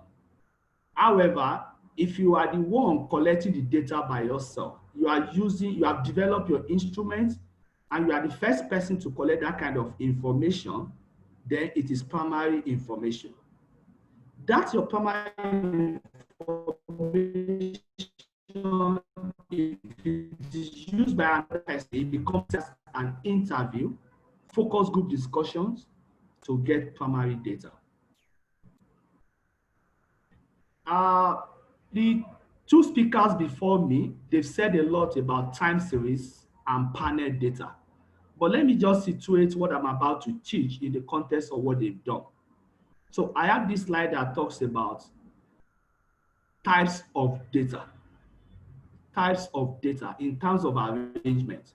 Number one, you can have cross-sectional data. Cross-sectional data is when you collect data on different entities at a given point in time. Different entities at a given point in time.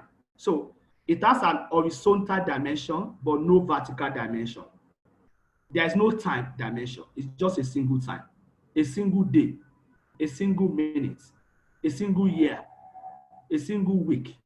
But there are many entities. For instance, someone is interested in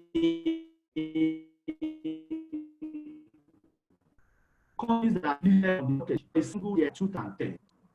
That is cross-sectional data. A single year, but 10 companies. Another person is interested in 5 countries only for 2010. That is cross-sectional data. Most of the things that Dr. Adeniyi has taught us, or Professor Herrera has taught us, you may not be able to apply them to cross-sectional data because there is no time dimension. Number two, if you have time series is data collected on a single entity over many periods. This is usually fixed interval like daily, weekly, monthly, quarterly, or yearly. So if you are interested in the turnover of a single company, let's say First Bank, gross earnings of First Bank for 5 years, that is cross-sectional. Or you are interested in the study of Nigeria GDP between 2011 and 2020, that is time series also. So number three combines the properties of number 1 and number 2. You have a combination of cross-sectional and time series. Therefore, it is data collected over many entities or across many entities over many periods. In this case, you are interested in the turnover of 10 companies for 5 years, even for 2 years, or GDP of 5 countries for 10 years.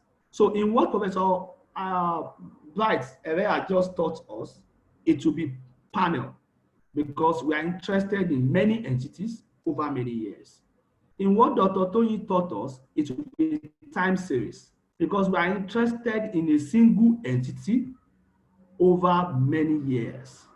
In what I will be teaching us, it is going to be cross-sectional because we are interested on a particular point in time across many entities. If you want to be a good researcher in the area of cross-sectional data, there are some things you must know. A number of things you must know, a number. Some of them are very, very basic, very basic. They probably don't teach us again at advanced level, but they taught us maybe at ordinary O levels as well as undergraduate, maybe year 1 or year 2, the level of measurement. Some call it scale of measurement. They taught us, just a refresher, that there are 4 scales of measurement: nominal, ordinal, interval, and ratio. I think we can remember this. Nominal is just name. It's just classificatory. You are just interested in the name of entities. So in most times, for nominal data, you cannot add them, you can count them, but you cannot sum, you cannot find average, you cannot find standard deviation. I'm saying this because I've seen a lot of cross-sectional analysis where people do otherwise. There is ordinal. The ordinal is also named but there is category of preference. High, medium, low, strongly agree, agree, disagree. These data are classificatory, but they are also with order in them. You can have interval. Most of the data that we use in economics are of interval scale because we can add them together.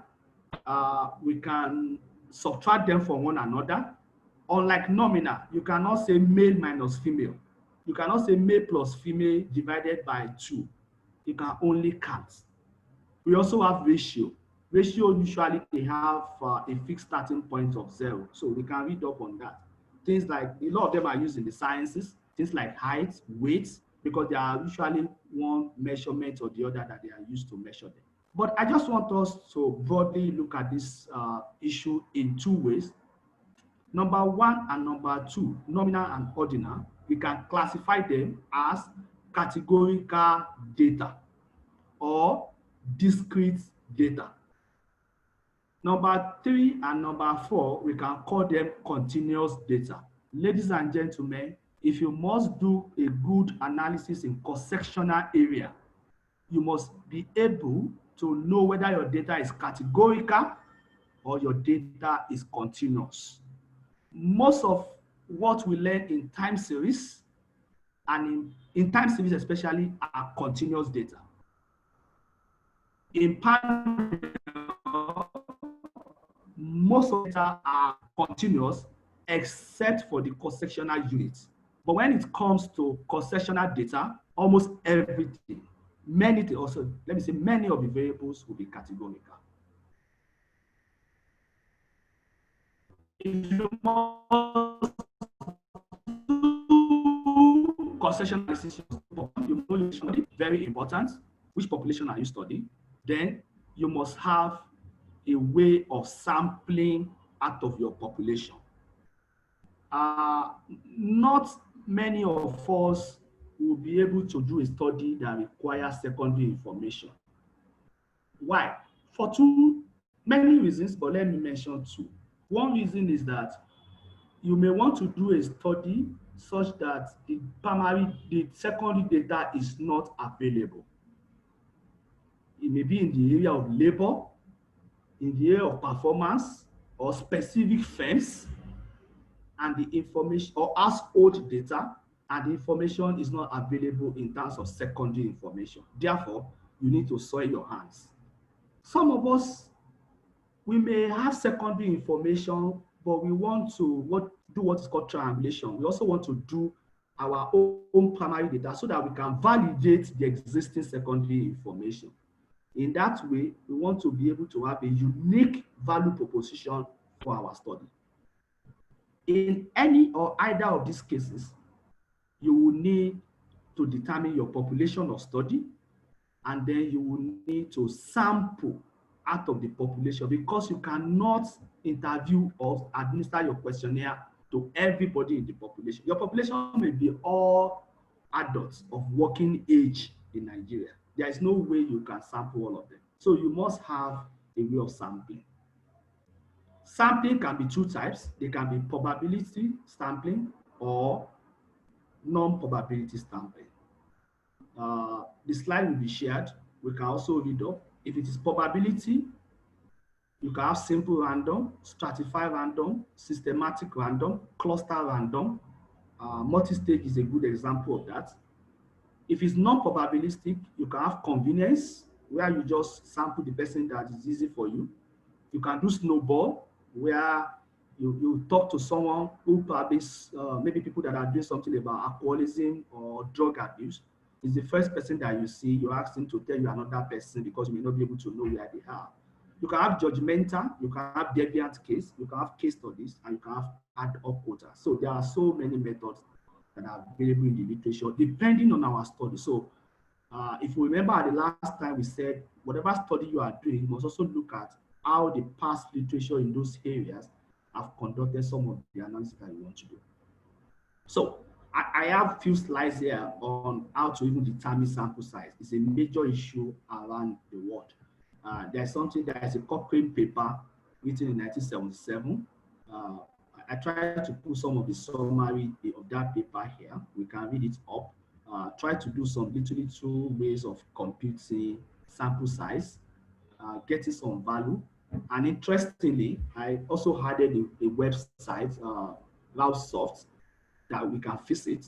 If you type your population and your level of error and things like that, it can actually assist you to determine your sample size. But what is important is that because we're academics, we must also know what the site is doing as well as the formula behind it. I'm sure that is not a major issue to us as academics. But it is important for you to define your population, get a sampling frame, determine your sample size before you go out to do your post-session analysis. So, questionnaire is a major part of survey of post-session analysis. Many of us that are listening to us today are probably in the area of economics and finance. Lest I forget this, if you want to do a good working questionnaire in cross-sectional, you may also need to learn not just your field, you can also learn from people that do some social kind of studies. There is no harm in talking to people in sociology. There's no harm in speaking to people in psychology, people in guidance and counseling, people in marketing, very, very important, marketing. Some of these people do a lot of questionnaire. We can learn from them because most of the times we are taught a lot about panel, about time series, and by the time we want to design questionnaire, it is very difficult for us to design questionnaire. So I see two basic questionnaires, two elementary questionnaires designed by PhD students in economics and finance, whereas people in psychology, sociology, even at undergraduate level, they design better questionnaires. So we can speak to those people if our study will be in those areas. So how do you administer questionnaire? There are traditional methods, usually post, telephone, and personal interview. That's what most of us do. We send it to people, we talk to them, we fill it for them, or sometimes they fill it and return it to us. But these days, there are new methods. Emails, people send questionnaires by emails. Social media, I mean, most of us have filled questionnaire now on WhatsApps. There are people that websites and blogs, and there are survey mobile apps. There are things like SurveyMonkey, Google Docs. Google has a very nice one that is also free. There are quite a number of them now that we can study. What am I trying to say? Going forward, not even going forward, currently, people exploit online questionnaire. They use less of papers, and those things are easy to analyze than we used to have. What are the considerations when you administer your questionnaire? You need to look at the objective of your study. You need to look at the target group and the geographical distribution of the target group. You need to look at your type of questions, whether they require visual aids and the kind of content, whether they are suitable for telephone or internet, or you need a physical contact with your respondent. You also need to look at your available resources as well as cultural and ethical factors. What are questionnaires? A questionnaire is a list of questions to be read, interpreted, and answered. An answer will be recorded by the respondents. Sometimes the respondents can be aided, depending on their level of education and the kind of understanding that they have about your study. This is unlike interview, where the interviewer is the one that asks, explains, and records the respondent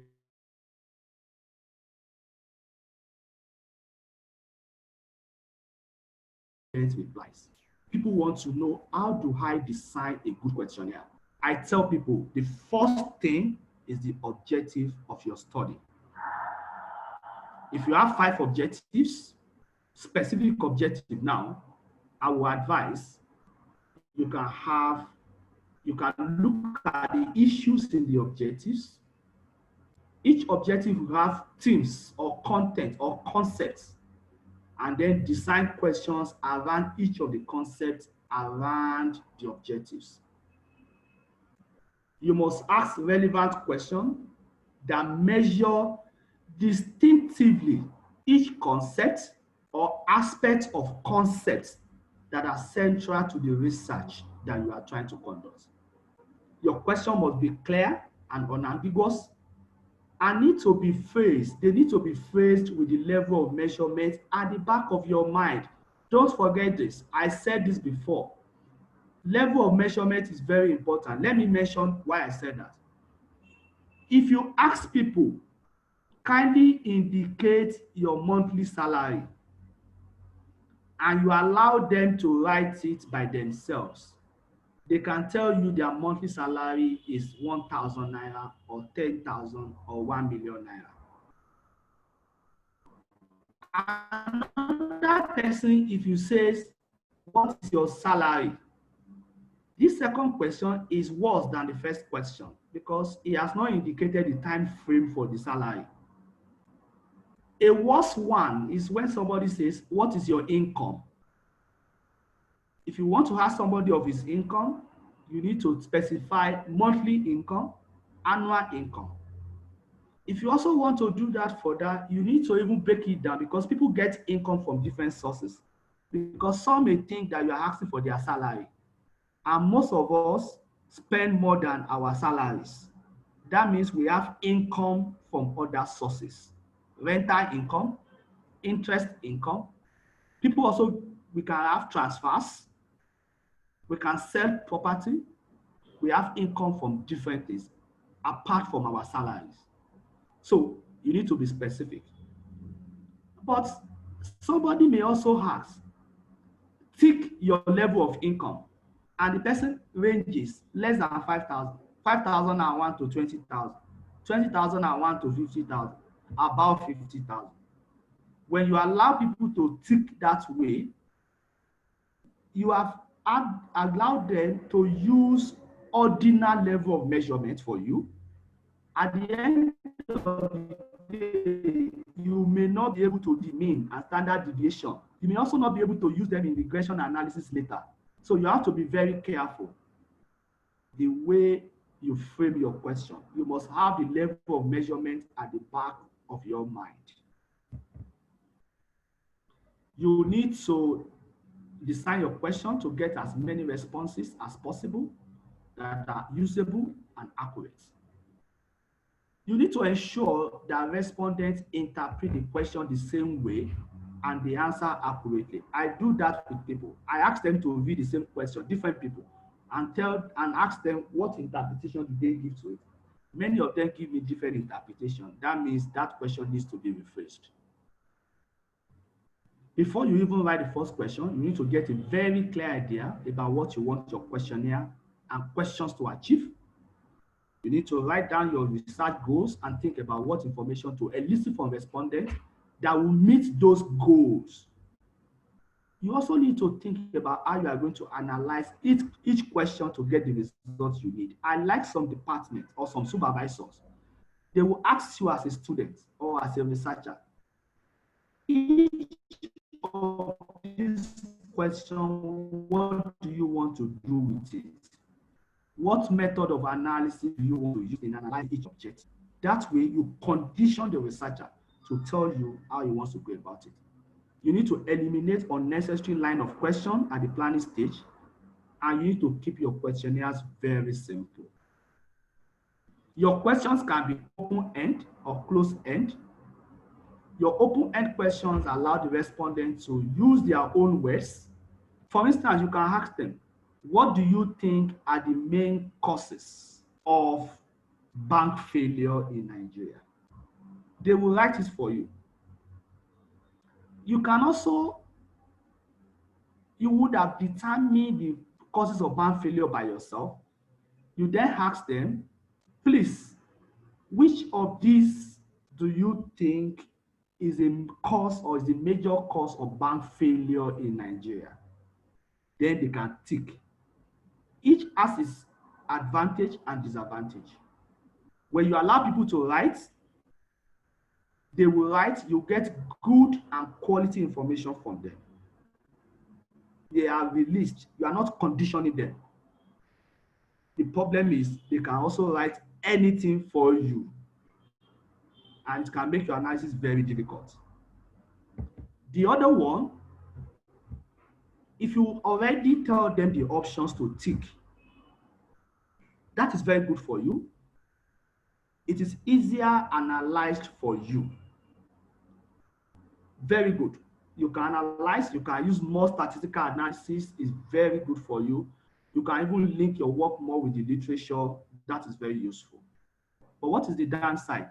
You have restricted them and they cannot tell you what they have at the back of their mind because they can only pick options that you are giving to them. Another downside of it is that you must have done a lot of reading by yourself from the literature to determine the best thing that people can feel. Otherwise, your option may be limited. So you are going to do a lot more work if you must give options to people. So sometimes you can find a middle ground between the two. I just mentioned this. Open-ended can elicit rich qualitative data. It encourages thoughts and freedom of expression, but it can discourage responses from less literate respondents, and it can take longer time to answer. It may be more difficult to analyze. However, closed questions, they get better quantitative. Look at it. Open-ended get better qualitative, closed-ended gets better quantitative. However, they can allow mindless replies. What that means is that the respondents may just fill anything for you. They can just tick everything without really looking at what they are ticking. Anybody can fill it. They are easy to answer, and they are also easy to analyze. Out of questionnaire thing that we do.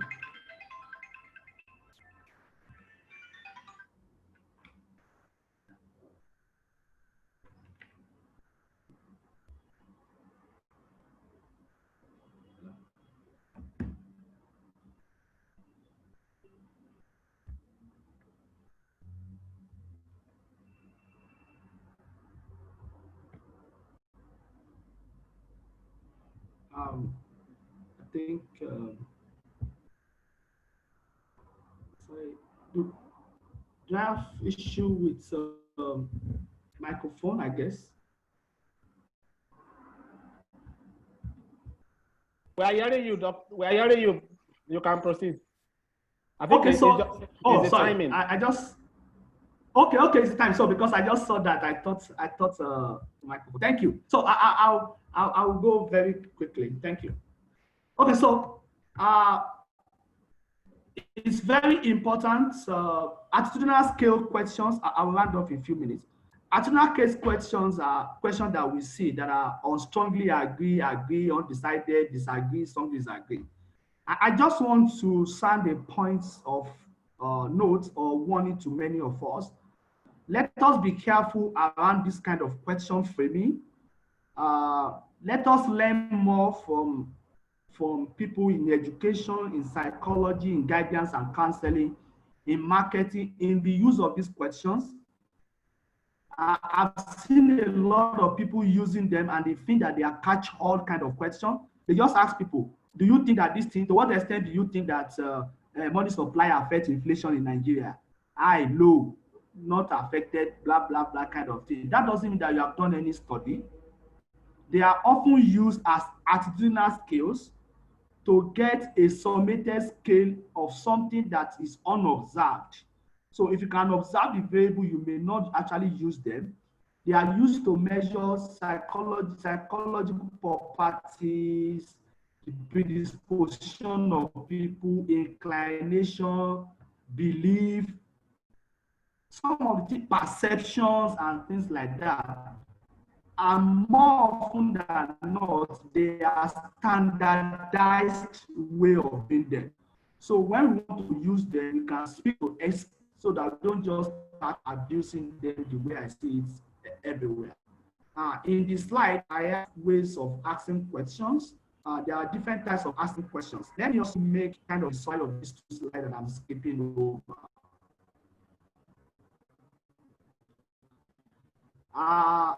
Slides actually many ways of asking questions. As a researcher, please and please, at the level of undergraduate, you may ask, do you think your income affects your consumption? Even undergraduate, like supervisor, don't allow this. What am I saying? The topic of this student is determinant or effect of income.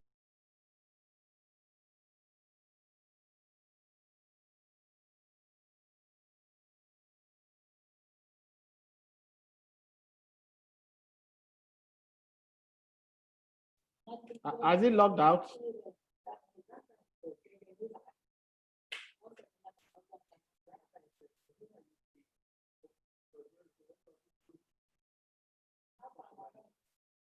Dr. Misaki.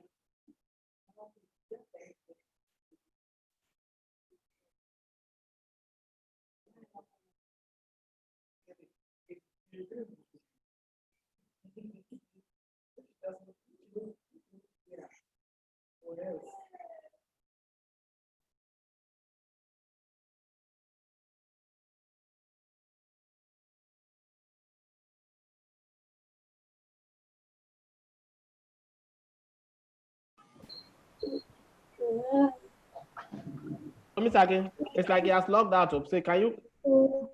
Okay, sharing again.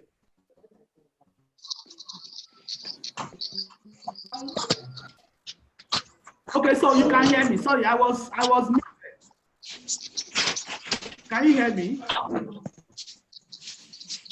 Yes, yes, we are hearing you. We can hear you. We can hear you. Yes, we are off.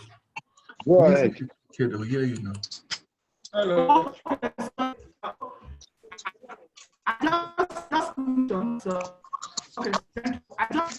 I just mentioned that, you make that a sentence with LUY. Our friend is very homely.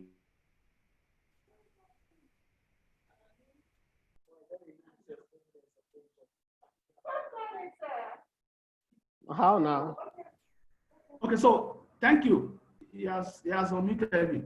Okay, so what I was saying is that we need to, if I ask you as a researcher, and your study is on determining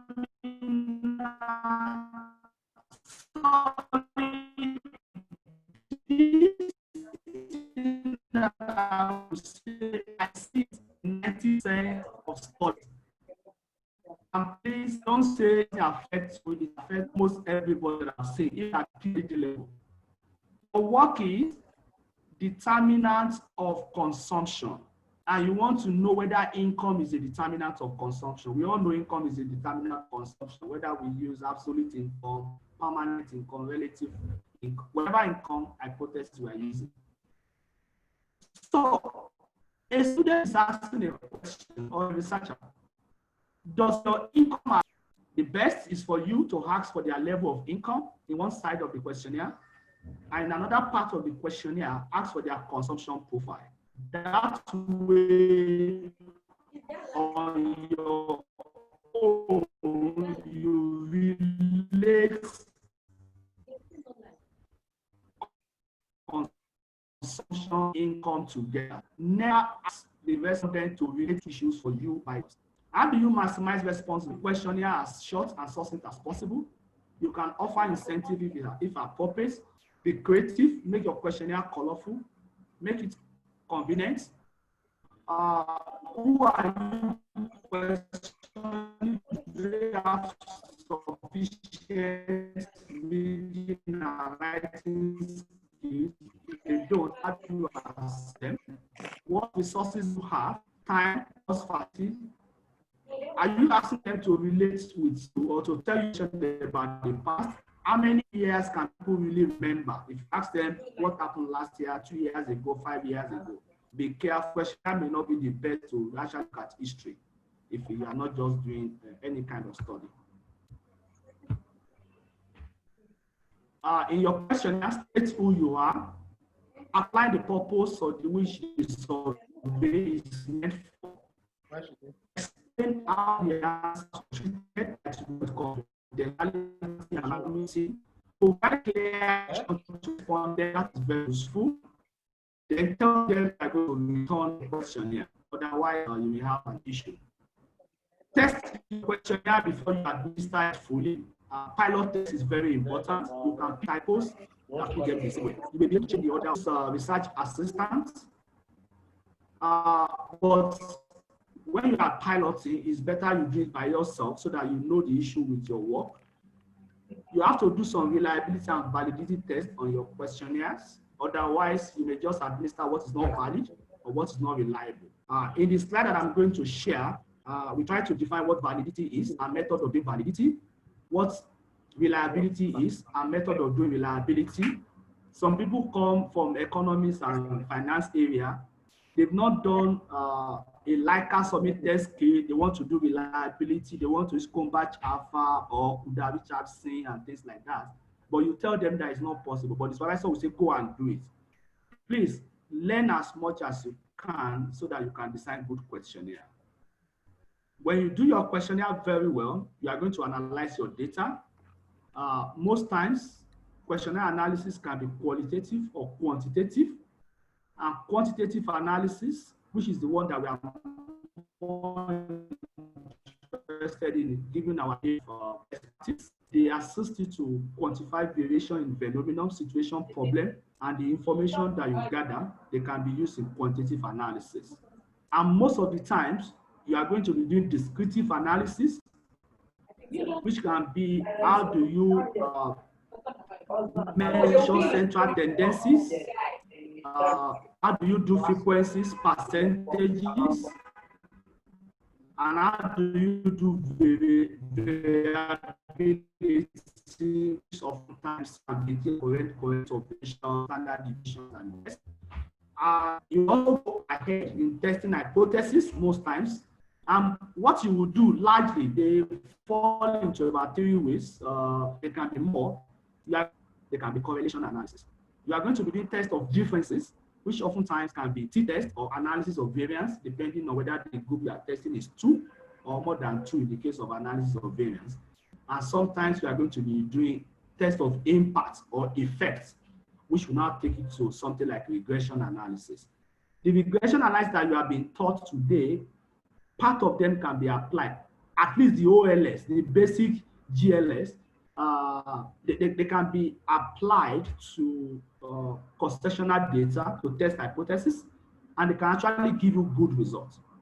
So in summary, not all of us will have the luxury of having secondary information. Even some of us, when we do, we still want to go ahead and get primary data so that we can test the validity of secondary information. Therefore, we will need to do cross-sectional analysis. And when we're doing cross-sectional analysis, questionnaires will be very important for us. In designing our questionnaire, it's very important for us to keep it very simple. We can learn from other fields of studies. I've mentioned sociology, I've mentioned psychology, marketing is very important, and all this. So when we do all this, we can have a better questionnaire design, and at the end of the day, we can have a good result for our analysis. With that, say, thank you for listening.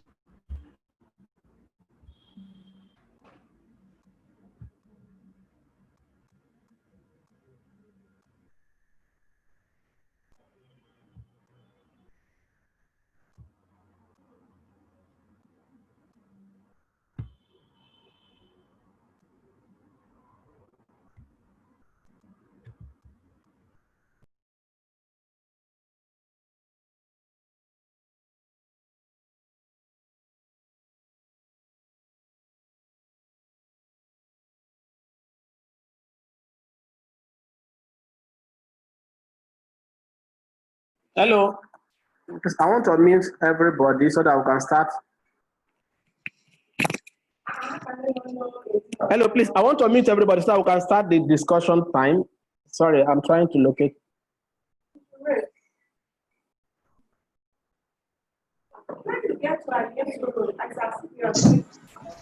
Okay. Okay. Dr. Omisakin, you can take over. I'm trying to. Nothing's more attached to the name of Dr. Omisakin.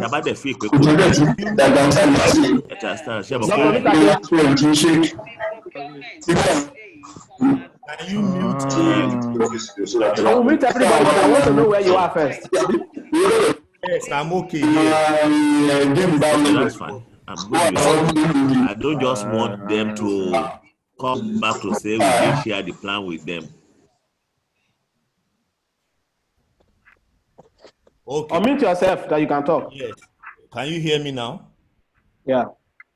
All right. So I think we have concluded the third section, and then thanks for all our presenters.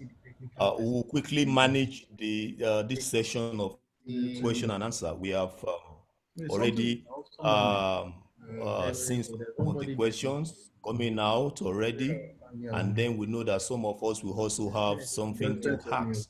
So this session will be handled by Dr. Kilishi, who will then be able to moderate the whole session. We hope will not take too much of our time during this session, but we also believe that this part is very significant for us. There is no point listening to the presenters and then we just go ahead like that.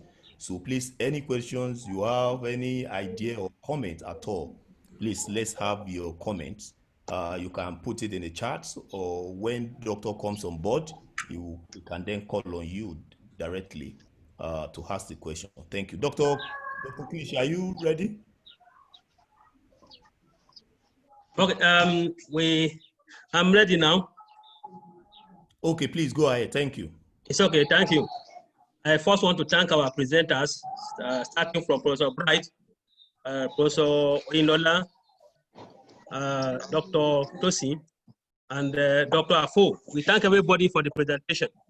Now, I have a number of questions taken from the chat, and I will just quickly go through some of them and direct them to some of our presenters. Some of them I will also answer. We also thank Dr. Ngozi. She has already answered some of the questions in the chat. So those that she has already answered, I will not repeat them again. Okay, thank you. Maybe, I don't know, candidate asks if data splicing, you can hear me? Maybe Dr. Tosi, that can data splicing help out to generate higher frequency when VAL approach is used? That is, you want to have more frequency because the lower the frequency, the more challenging using VAL because of the lags included. So somebody is asking, can we generate or convert them to higher frequency in new views? Thank you. Can you answer that quickly, Dr. Tosi? Oh, okay, yeah. Thank you very much, sir. So I would say it's possible to do.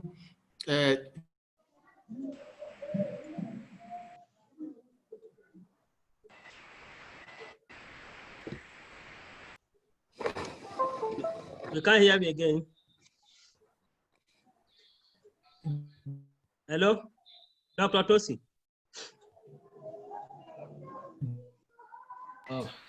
Data splicing, that you are using as basis for your analysis, they have been measured in such a way that there are some inherent errors in the measurement. Okay, so if this at annual frequency or at a lower frequency already has inherent measurement errors, you then can imagine what happens when you then pick that and then break it into smaller parts of higher frequency data. One example, for instance, is GDP. So the annual GDP for the year is cumulative. Every quarter there's an amount, and then it cumulates at the end of the year. Okay. Now, if you are not careful with the splicing, you then splice into quarterly, and what you have is now a distribution of averages. and that misses out the point entirely. So I would say that for VAR modeling, it's better to go for the frequency of data that will be useful for you right away. If you can get quarterly data, fine. That will give you more observations and you can deal with the problems with degrees of freedom. But I personally, in my own practice, and when I advise people, I ask them to be very, very careful and cautious, and if possible, avoid indiscriminate splicing of data. So that's what I can say about that question. Thank you. Thank you, sir. Yeah. Can I say something? Yeah, please go ahead. Okay, Prof, thanks for your, I just want to follow up on, what you said about GDP. Some people, what they just do is to just divide GDP. They just go to this thing and then the thing will just say quarterly. There are different methods you will see on e-views for disaggregation, okay? And each of them has meaning, okay? What it means to disaggregate. Some will disaggregate equally, average, divided by 4. Some will do it by different, put more weight first quarter, second quarter. Now for GDP, you know that first quarter GDP is always lower than towards the end of the year, you see activities increasing. So GDP towards the year is more. So what I want to say that you need to understand the series you want to disaggregate, because understanding of the series is very important to disaggregation. Very, very important. For instance, you want to disaggregate, for instance, exchange rate. What you see in exchange rate is probably the average exchange rate or the end of the year. Last day exchange rate is what is reported as probably for that year. So if you disaggregate that, you can divide it into 4, and that doesn't make any sense. So probably what I'm saying that understand the series, very important before you go ahead of disaggregation. But also understand the different method of disaggregation.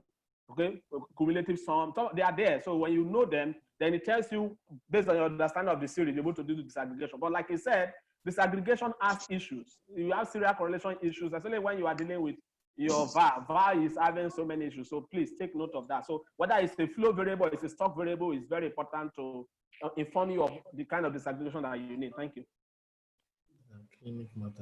Thank you, Professor Brian, for that addition. The next question, somebody asked that we should throw more light on why it is a requirement for variable to be I1 before you use ARDL model. I just want to say something, and then maybe any of you can add. Now, we misunderstood, people usually misunderstand the concept of ARDL as a synonymous to band testing. That is not correct. ARDL is any modeling procedure that includes the lags of the dependent variables and the lags of the independent variable. The AR component here, that is when the lag of the dependent variable is included. And the DL component is the situation when we include the lag of the independent variable. And even the error correction model is an ARDL model. So why is it not necessary for variable to be I1 before we do that? When a variable is I1, it tells us that the history of that variable is important in analyzing the variable, current behavior of the variable, even the future behavior.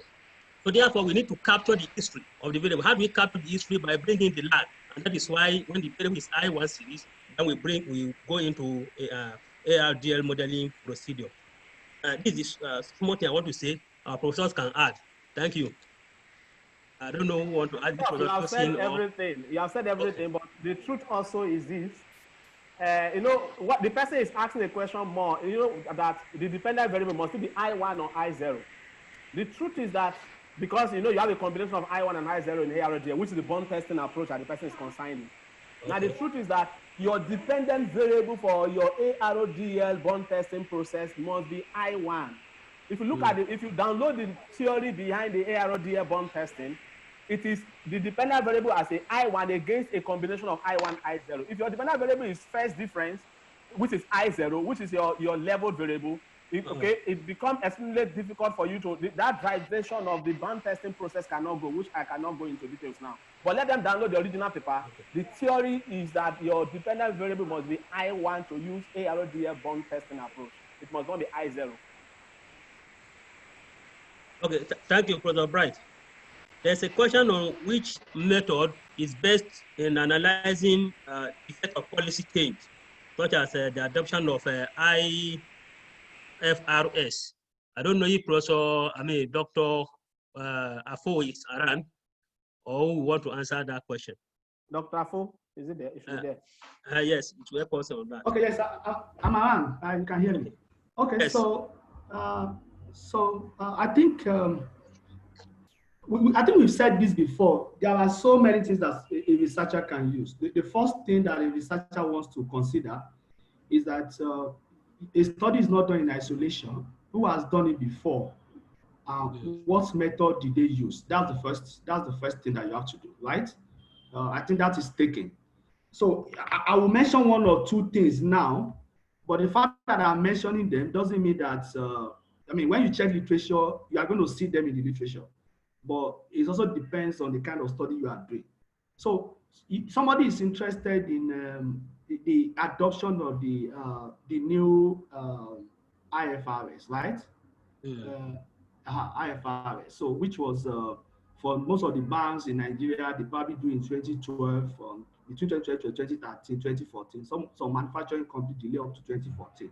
So if you check a typical annual report of a company now, you see then that they compare, by the time you look at the data, the way they were reporting before is different from the way they are reporting now. They now have to put, they now call balance sheets, financial position, profit and loss is now called statement of comprehensive income. And some of the figures there now changes a bit. So a study may be interested in before and after.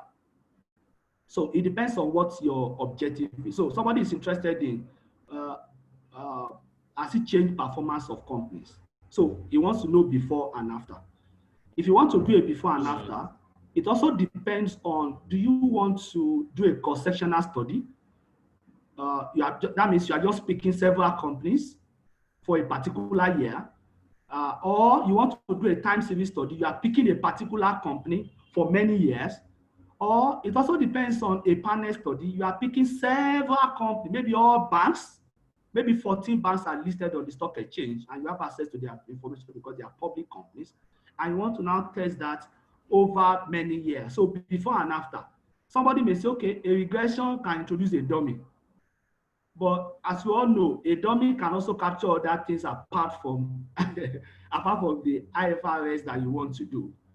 Another person can say a particular way of reporting.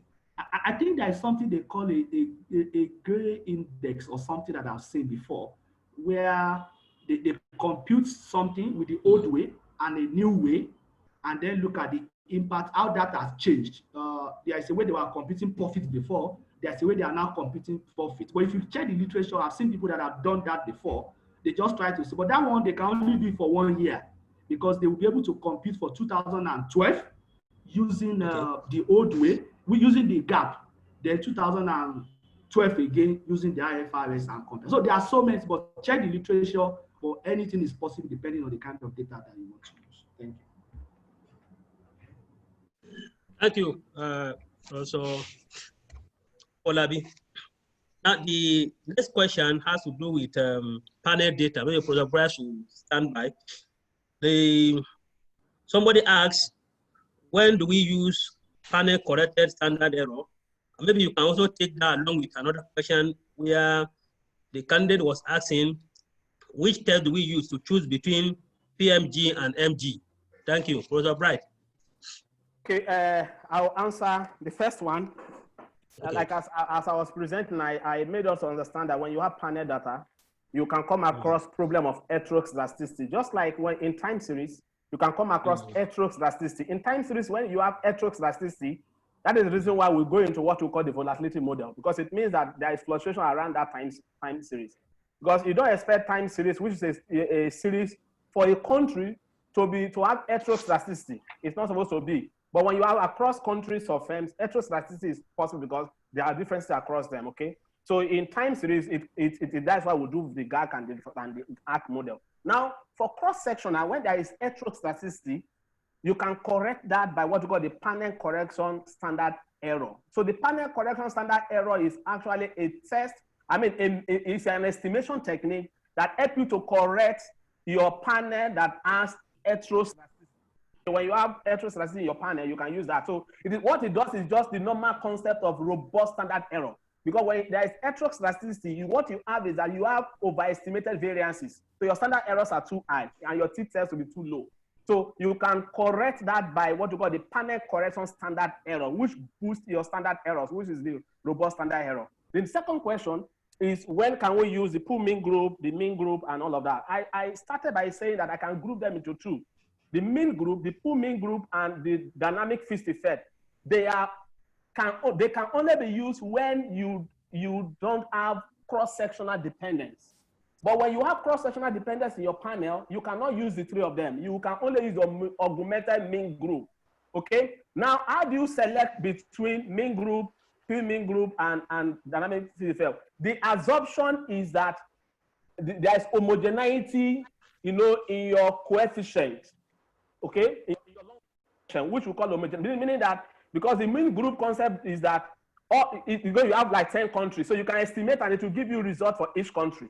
Okay, but for mean group, it can only give you coefficient for each country at the long run, not at the short run. At the short run, it will only give you one result for all the countries. Okay, so the assumption is that there is homogeneity across the cross section in terms of long run coefficient. Okay, so the test is what we call the Osman test. The Osman test is tested with a null hypothesis of homogeneity across the long run coefficient. Now, the null hypothesis is using a 5% level of significance. Now, if it's significant, you reject the null. Okay, if it's not significant, you fail to reject. So if you reject the null, meaning that you cannot use the mean group. Okay, meaning that there is heterogeneity across the long run coefficient. So you have to move to what we call the pool mean group, because it is the pool mean group that will give you, for short run, the short runs are different, but the long run is one. Okay, because you can't estimate the one that the long run has to be different across section. Okay, so that concept has broken down. So pool mean group is where it's used when the coefficients are different across cross section, but you have the long run to be homogeneous. Okay, so the non-test, like I said, the test is Osman test, and that test is testing homogeneity. If you fail to reject it, then you can go ahead with the mean group. But if you reject it, then you can't go ahead with the mean group. Okay. Then the dynamic feast effect is almost the same thing like the mean group. The only difference is that it does not give you coefficient whether at the long run or it only give you one coefficient at the long run, but it can give you the intercept across different cross sections. Only intercept can give different cross sections. That's why it's called dynamic feast effect. Because feast effect is that the cross sections are different in terms of the unobserved effect among them. So it gives you intercept across cross section, but not coefficient. The coefficient will be the same. Thank you. Thank you, Professor Bright. There's another question on panel data unit root test. Is it relevant when T is short? I think I would just say it is not relevant when T is short. When your time dimension is short, that is when you have a short T, it's not necessary to do the unit root test, because the issue of stationarity comes in when you have long T. Sometimes if the T is short and you still go ahead to do the unit root test, most often you find that they'll be at IO. It's not relevant to do that. I'll just answer that. Except if somebody want to add anything to it, what I've said. Professor Bright. You are perfect, Prof. Okay. The unit root is time series. It's time series problem. Okay, thank you. Now the next question has to do with, maybe Professor Onyola will help us answer that. Is having multiple models a conventional way of writing PhD thesis? Having so many equations, so many models, is that the conventional way of writing the PhD thesis? Thank you, Professor Onyola.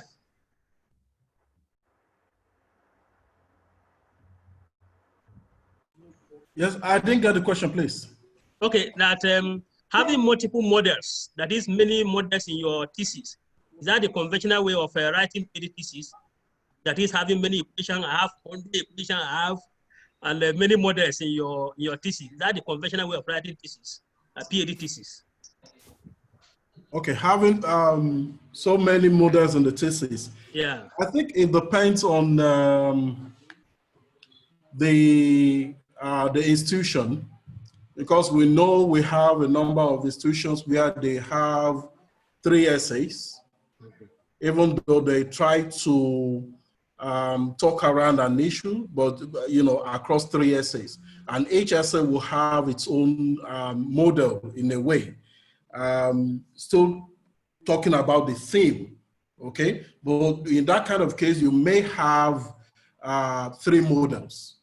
But for other, from my own understanding, based on the number of theses that we've been able to examine in the department, what is ideal is to have a consistent model that try to address all the research questions that you try to raise. That way you will not be in conflict as to the theory behind or the theory that underlines your model. Of course, the model will not just come from the sky. The model will have to learn or have to rely on what you have as a theory that backs your study. Of course, that's the essence of the theoretical framework, which then feeds into the model specification, and at the end of the day, you have your model that you want to estimate. So having multiple models will mean having multiple theories that then try to explain each of these models. And I don't think that is the best way to come or to write your thesis. So the best thing would be to have a consistent theory.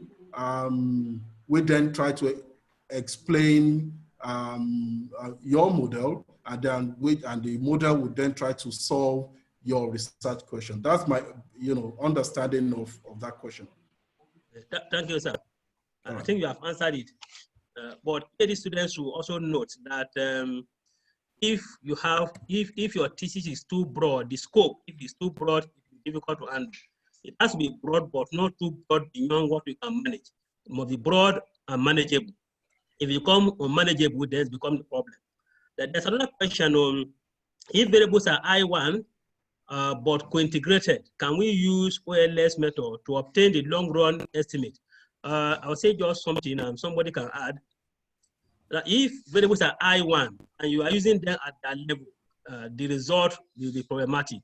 So that is why, actually, even all the other methods we mentioned, ZID, error correction model, VAL, all of them uses OLS estimators.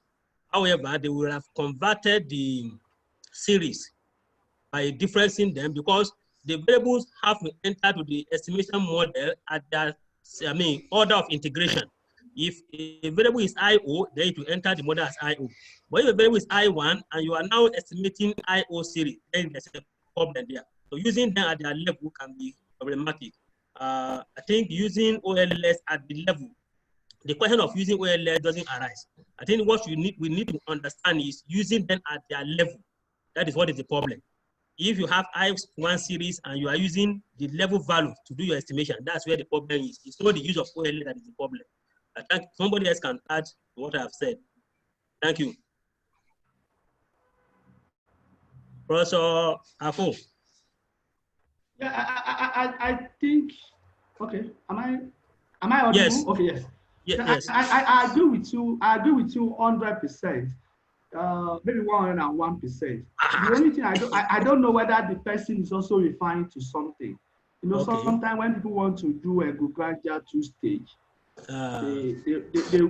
they will run it at levels to get error term, which will not be used in the second stage. Except he's saying that apart from that, then what you have said is 100%. So using it at levels when you already know that they are not integrated, there is an issue. Thank you. Mr. Kazim just joined and is asking whether the program is for question and answer. It's not for question and answer. There was presentation for more than 1 hour, 30 minutes. 3 people are presenting. If you have 4 people presented, each of them use not less than 30 minutes. So it is on the presentation, people are asking questions now, and we are providing answers to the questions. And this program is a continuous program. Every month there's going to be a presentation on issues concerning PhD thesis and research generally. So you are employed to join every month. Thank you. Now the other question has to do with is it's not a complete question really, because the candidate asks, is the use of GMM the most efficient method of analyzing words? So if the candidate is still on, can help us complete the question. What are you analyzing with GMM, so that we now know what to say, because the question is not complete. If the candidate who asked that question is still on, please help us complete the question. Thank you. The other one is. Can I say something about that, sir? Okay, sir. Okay. It's simple. Sometimes people argue with GMM is a method of estimation, and the reason why I use GMM is because there's what we call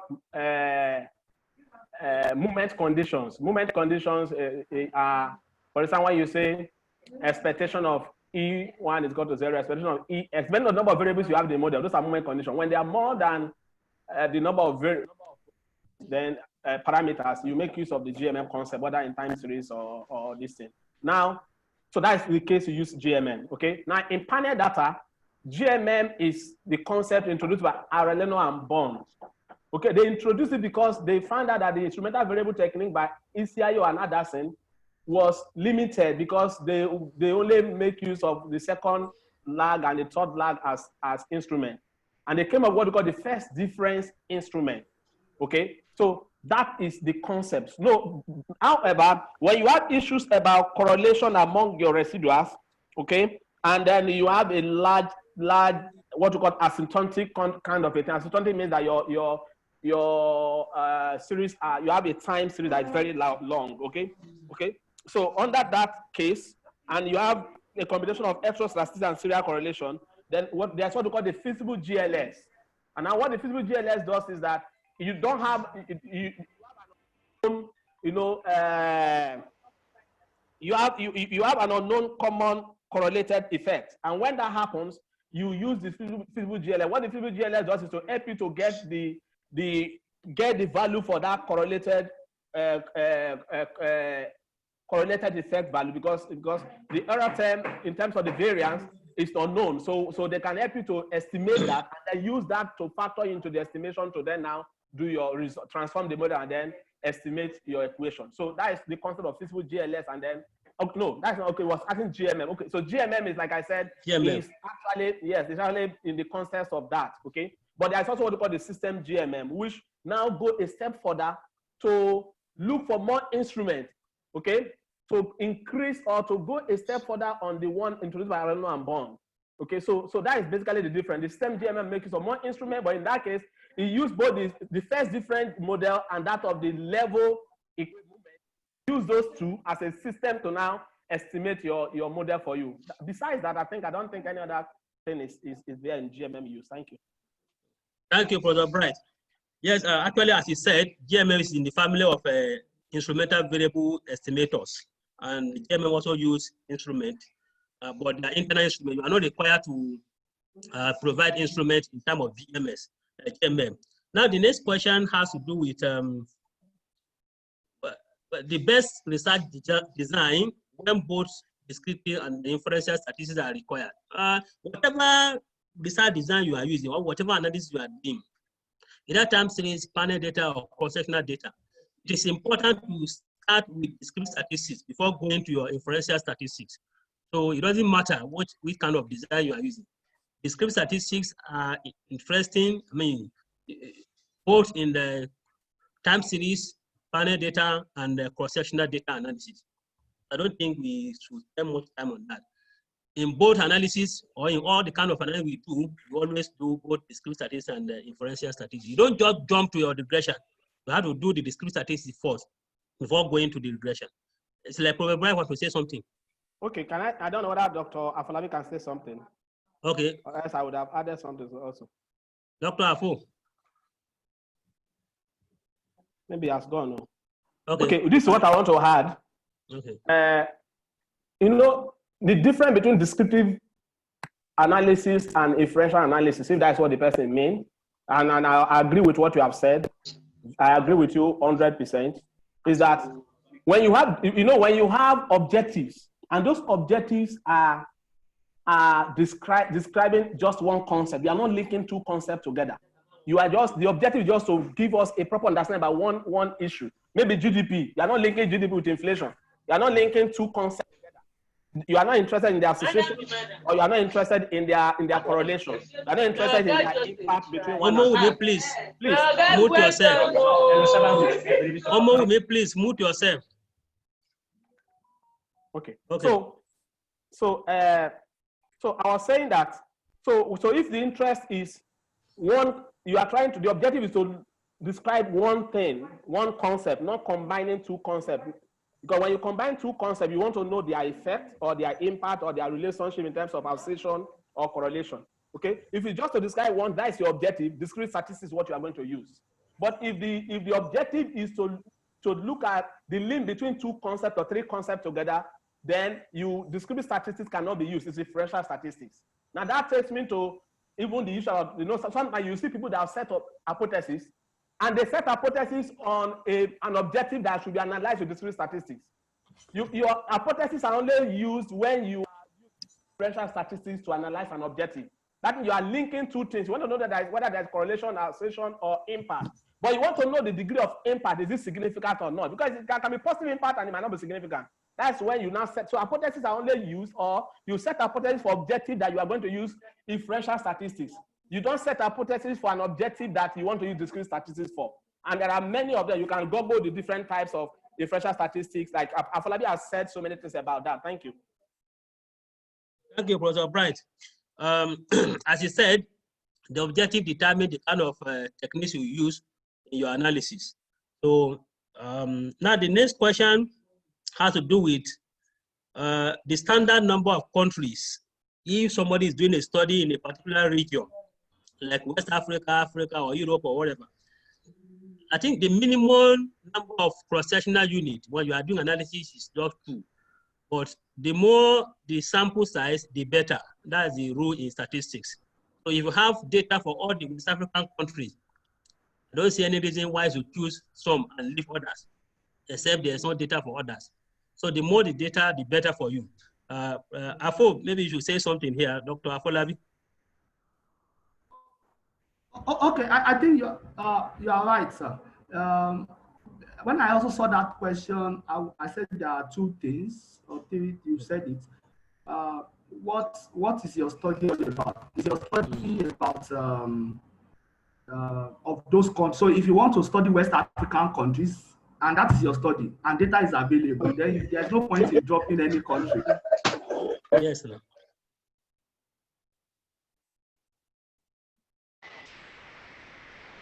Please take note. Please mute yourself. Ibrahim Adam, please mute yourself. Thank you. Please, Ibrahim Adam, please mute yourself. Okay, Dr. Afolabi, continue.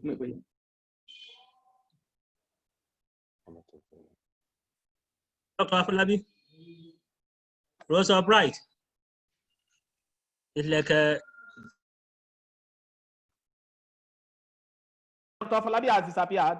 What is the question, please? If I can get the question, I don't know. I didn't get the question.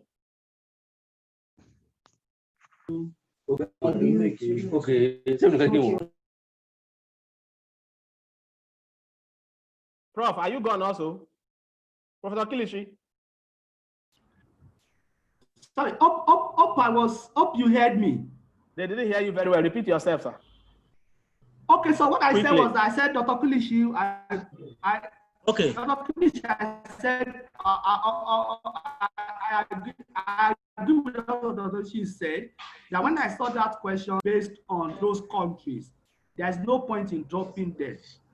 The idea of sampling, which I mentioned, oftentimes, remember, I said it can be probability, it can be non-probability. In this particular case, your sampling technique will definitely be non-probability. Somebody is interested in West African countries, and you have data on 15 of when them, are we ending? you can use, because that is your study area. Okay. So you can actually use all of them in your study, as long as data is available. So because that is your study, so you don't need to say I'm dropping one for the other, except for data problem. It's okay. Thank you. Okay, we want to welcome question from this, and that is the first question now, not from the chat again. So if you have a question, you can unmute yourself and ask your question. We just want to take only 2. So if you have a question, unmute yourself and ask your question now. Raise up their hand, we will not mention the person's name. Okay, raise up your hand, we will now unmute you so that. There are some of us that have been raising up their hands. Sorry, we are dealing with question on the chat before. No, so check, you can check the hands. They are all okay. Kenny, Mr. Kenny, so you can talk. I've seen that's the person. I'm Dr. Kenny Shoyemi, not. Okay, sorry. Yes, I have a research that I just finished, and there were issues of heteroscedasticity and the rest of them. And I asked someone, and he was saying that the issue of heteroscedasticity in panel data is actually, being lowered, as a result of the combination of the time dimension and the cross-sectional dimension, that the heteroscedasticity of the thing has fizzled out in a way. So he was saying I should not bother on it more than any other problem that may have been in that data. And part when you are doing the presentation by Professor Bright, you actually solving heteroscedasticity, you said some things. And the first thing, because I actually saw that too on Google when I was actually saying, and they said, do nothing. So I want you to shed or to throw lights on that, please. Thank you very much. Welcome, sir. Professor Bright. Or Dr. Afolabi, you want to say something? I want to start by saying that, if heteroscedasticity, sometimes, let me just put it this way. When you use the word heteroscedasticity, it means there are variances among the cross-section, differences among them. That is just the simple meaning. Now, in time series, like I said, it's not supposed to be an issue. I'll come to your panel question. Because you are collecting data for just one country, so why is heteroscedasticity an issue? But in time series, they have discovered that there's heteroscedasticity. And why is it? For instance, I take a data on inflation or on any of these data like the stock market data. There's possibility for that series to have heteroscedasticity, just one for one country or one stock market. You know why? Because one of the assumptions of OLS is constant variance. Constant variance means that it should be the variance over time should be constant over time. Okay, that is homoscedasticity. When you break that assumption, it means that there is heteroscedasticity, which also means that that variable is a fluctuating variable. That is the concept why we use what we call the volatility model. Now, in cross-section, when you come to cross-section or panel data, it's just like the opposite of it. People will now argue that because it's already a cross-sectional issue, we shouldn't consider it. It is in cross-sectional data or panel data that heteroscedasticity become a serious issue. Me and you are not the same. Nigeria and Ghana, they are not the same. If you talk about banks, for instance, in Nigeria, banks are classified into the big bank, the small bank, regional, international, and the local. So they can be the same for a number of reasons. So heteroscedasticity is an issue in panel data. In fact, a friend of mine, Professor Afi's thesis was on the combination of heteroscedasticity and serial correlation. So what am I saying? When you have heteroscedasticity in your analysis, what happens is that it is going to play down on your standard error. It will make them to be too big. And you know that your t-test is coefficient over standard error. That's why you have coefficients that are small.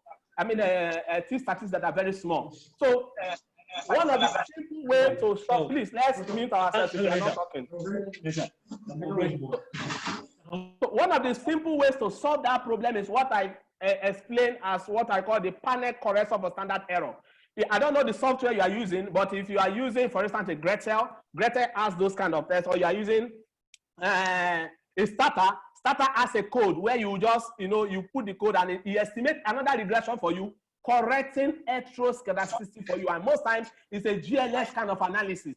What happened is that, please, that person is what happened is that, know, when you take the variance of your error term, it's supposed to be constant. In this case, it's not constant. There is something attached to it in normal theory. So you need to identify that and use that to transform your model, which is a two stages kind of OLS. After transformation, you now apply OLS. That process is what we call correcting for heteroscedasticity. Like I said, in cross-sectional, it's a key issue in cross-sectional panel data. And when you add it, you are supposed to estimate that model with another method, which most times is GLS kind of a thing, to correct it. Okay? And that correction, I think I also talk in my slide. Maybe when I share the slide, you will see the different ways to correct it and apply that. Thank you.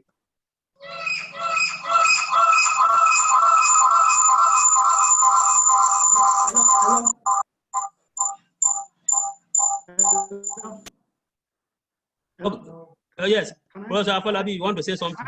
Yeah, can I just add something to what, not just really hard, but just to underscore one thing that Professor Bright has mentioned. So Dr. Kenny, the person that said you should not bother about heteroscedasticity may not be totally wrong, just as he has said. So, heteroscedasticity, as you said, you are talking about equal variances or unequal variances. And that usually is in the error term. If that is coming as a result of the cross-sectional unit in your panel, it is that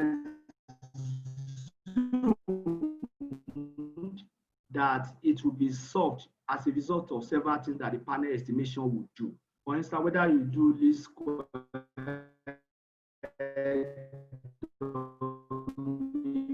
variable or you have a GLS group and kind of maintenance. In the process of that, if the variance, because the distribution of, in most of the times, as a result of the panel estimation, the heterogeneity in the cross-sectional unit will be taken care of.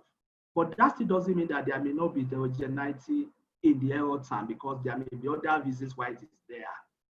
So, and as Professor Bright said, people just solve that problem by saying, one, if it's coming as a result of heterogeneity by the cross-sectional unit, panel would have already addressed that issue. Number two, if it's already still there, they will just get a robust, as he said, I think in panel, you just say robust or something. Some of them will get a robust, a kind of white, robust kind of thing that will be robust towards heterogeneity that you may still see.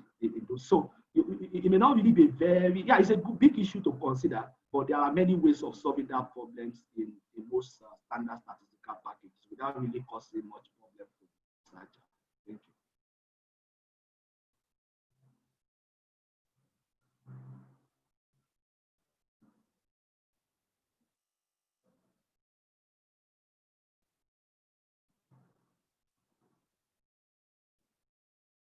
Okay, there's one Charles. Sorry, I don't know whether you are a doctor or what. There's a new marker, Charles. Please, you can ask your question. Just unmute yourself and ask your question. We will accept only one question more. Time is going. Yeah, Brother Bright. After our question, thank you, sir. Somebody should answer it briefly, then we will do closing remark. Yeah. Hello, thank you, sir. My question, I asked that question before on the chat, but I didn't get it quite clear. The question was, when carrying out a study, maybe Africa, West Africa, Europe, where panel data is used. So what should be the minimum number of countries to apply or collect data from, because of a situation where data is not available in most of the countries? That question has been answered. I answered it, and Afolabi also said something on that. What we said is that the minimum number of cross-sectional units in panel data is 2. But the rule in statistics is the more the data, the better. If you have data for all West African countries, there's no need to drop anyone. You have to use all of them. It's better for you. Thank you. So, thank you very much. Professor Bright. Thank you very much, sir. Give the closing remark. Professor Bright. Okay, thank you. Prof is there now. Please, thank you for the session, and I want to thank everybody also for these beautiful sessions that we've had. I know one of the issues, as I could read from people's charts, is the factor of time, we would have loved a situation where these topics in a more in a deeper form. But we also believe that we had a very interesting presentations and questions and answers today. So I will at this point invite Dr. Oyinlola to give us a closing remark, and maybe also talk to the direction of what we might be expecting later, or what other areas that we might be exploring. But we all know, we all agree that we've had a very interesting discussion today. So Dr. Oyinlola, please take over, please. Professor Herrera, hello? Hello? Yes? Yeah, just a minute. Just a minute. My name is Willie Iyebuniwe. Oh, Prof. I'm a retired professor of finance from University of Lagos. I observed the section and I'm highly impressed. I want to thank the persons behind Economics for this very brilliant initiative. And I encourage that more and more people participate, particularly our PhD students in economics and finance in particular. I see in no distant future some Nobel laureates in economics emerging from this kind of initiative. Good luck. Thank you, Prof. Thank you so much. Thank you, Prof. Thank you. It's an honor to have you. Thank you very much. We appreciate that. So, Doctor, please. Yeah, thank you so much. It is indeed a great honor to have Prof, with us. And not only him, we've had the president of the Nigeria Economic Society on the platform, and the person of Professor Sarah Anyanwu. We thank her for being with us and also for providing the leadership. We want to specially thank Dr. Ngozi Adeleye, who has even helped us in answering a number of questions around the panel analysis and panel data technique. There are quite a number of people here we would like to thank. We thank you for being with us. We thank you for joining us. Yes, Economics is here. We pray it will continue to be here. And the purpose of our coming around is to serve as a link or like a bridge between what the system, the university system is able to provide, and also what we hope the university system will provide. So even though there are a number of constraints and there are a number of issues presently, and we hope to just be that bridge and the link in bridging the gap that's been observed.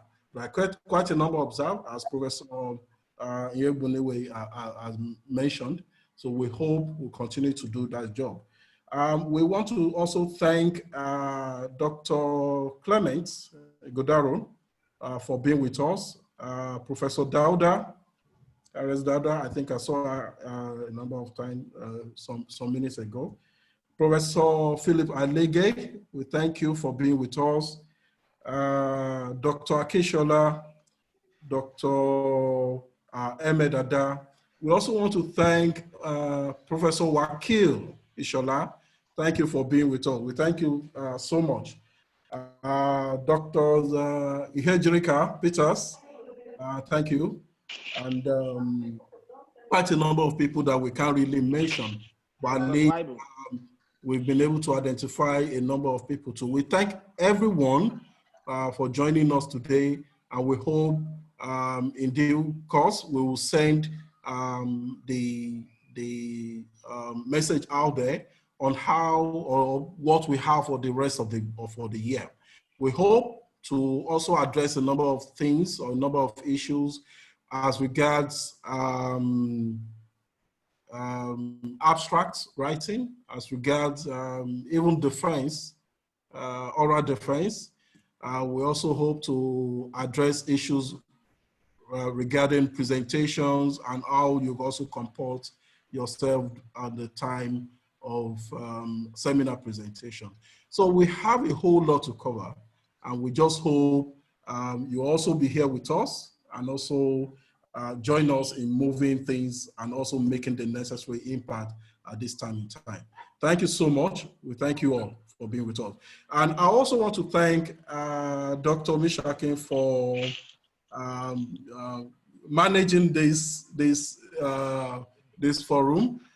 We thank you, and also Professor Bright, Dr. Kulishi, and Dr. Adeniyi. I thank you all.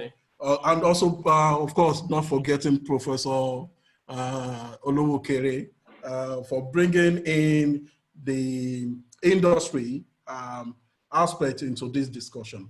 We thank you all. We hope we will continue to get across to you, and you also will be willing to also join us on this platform. Thank you. Thank you so much. Can I pass one information, sir? Yes, please. For those who are interested in the material, just like the last one, before the end of the week, we are going to upload all the materials in the website. So visit the website and click Edunomics in the website. It will lead you to the teachings. And there is also a YouTube link. We are going to upload the video. So you also have the video in the website, please. And if you're if at the website, I've already posted it. And then if you want to contact us on the website, the contacts are also there to reach us. Okay, please do that. Just send us a mail and we'll reply immediately. Thank you. Okay, so thanks everybody, and see you first week, I think, in next month. We'll come up with what we have again. God bless you all. Thank you, everyone. Goodbye. Prof, thanks.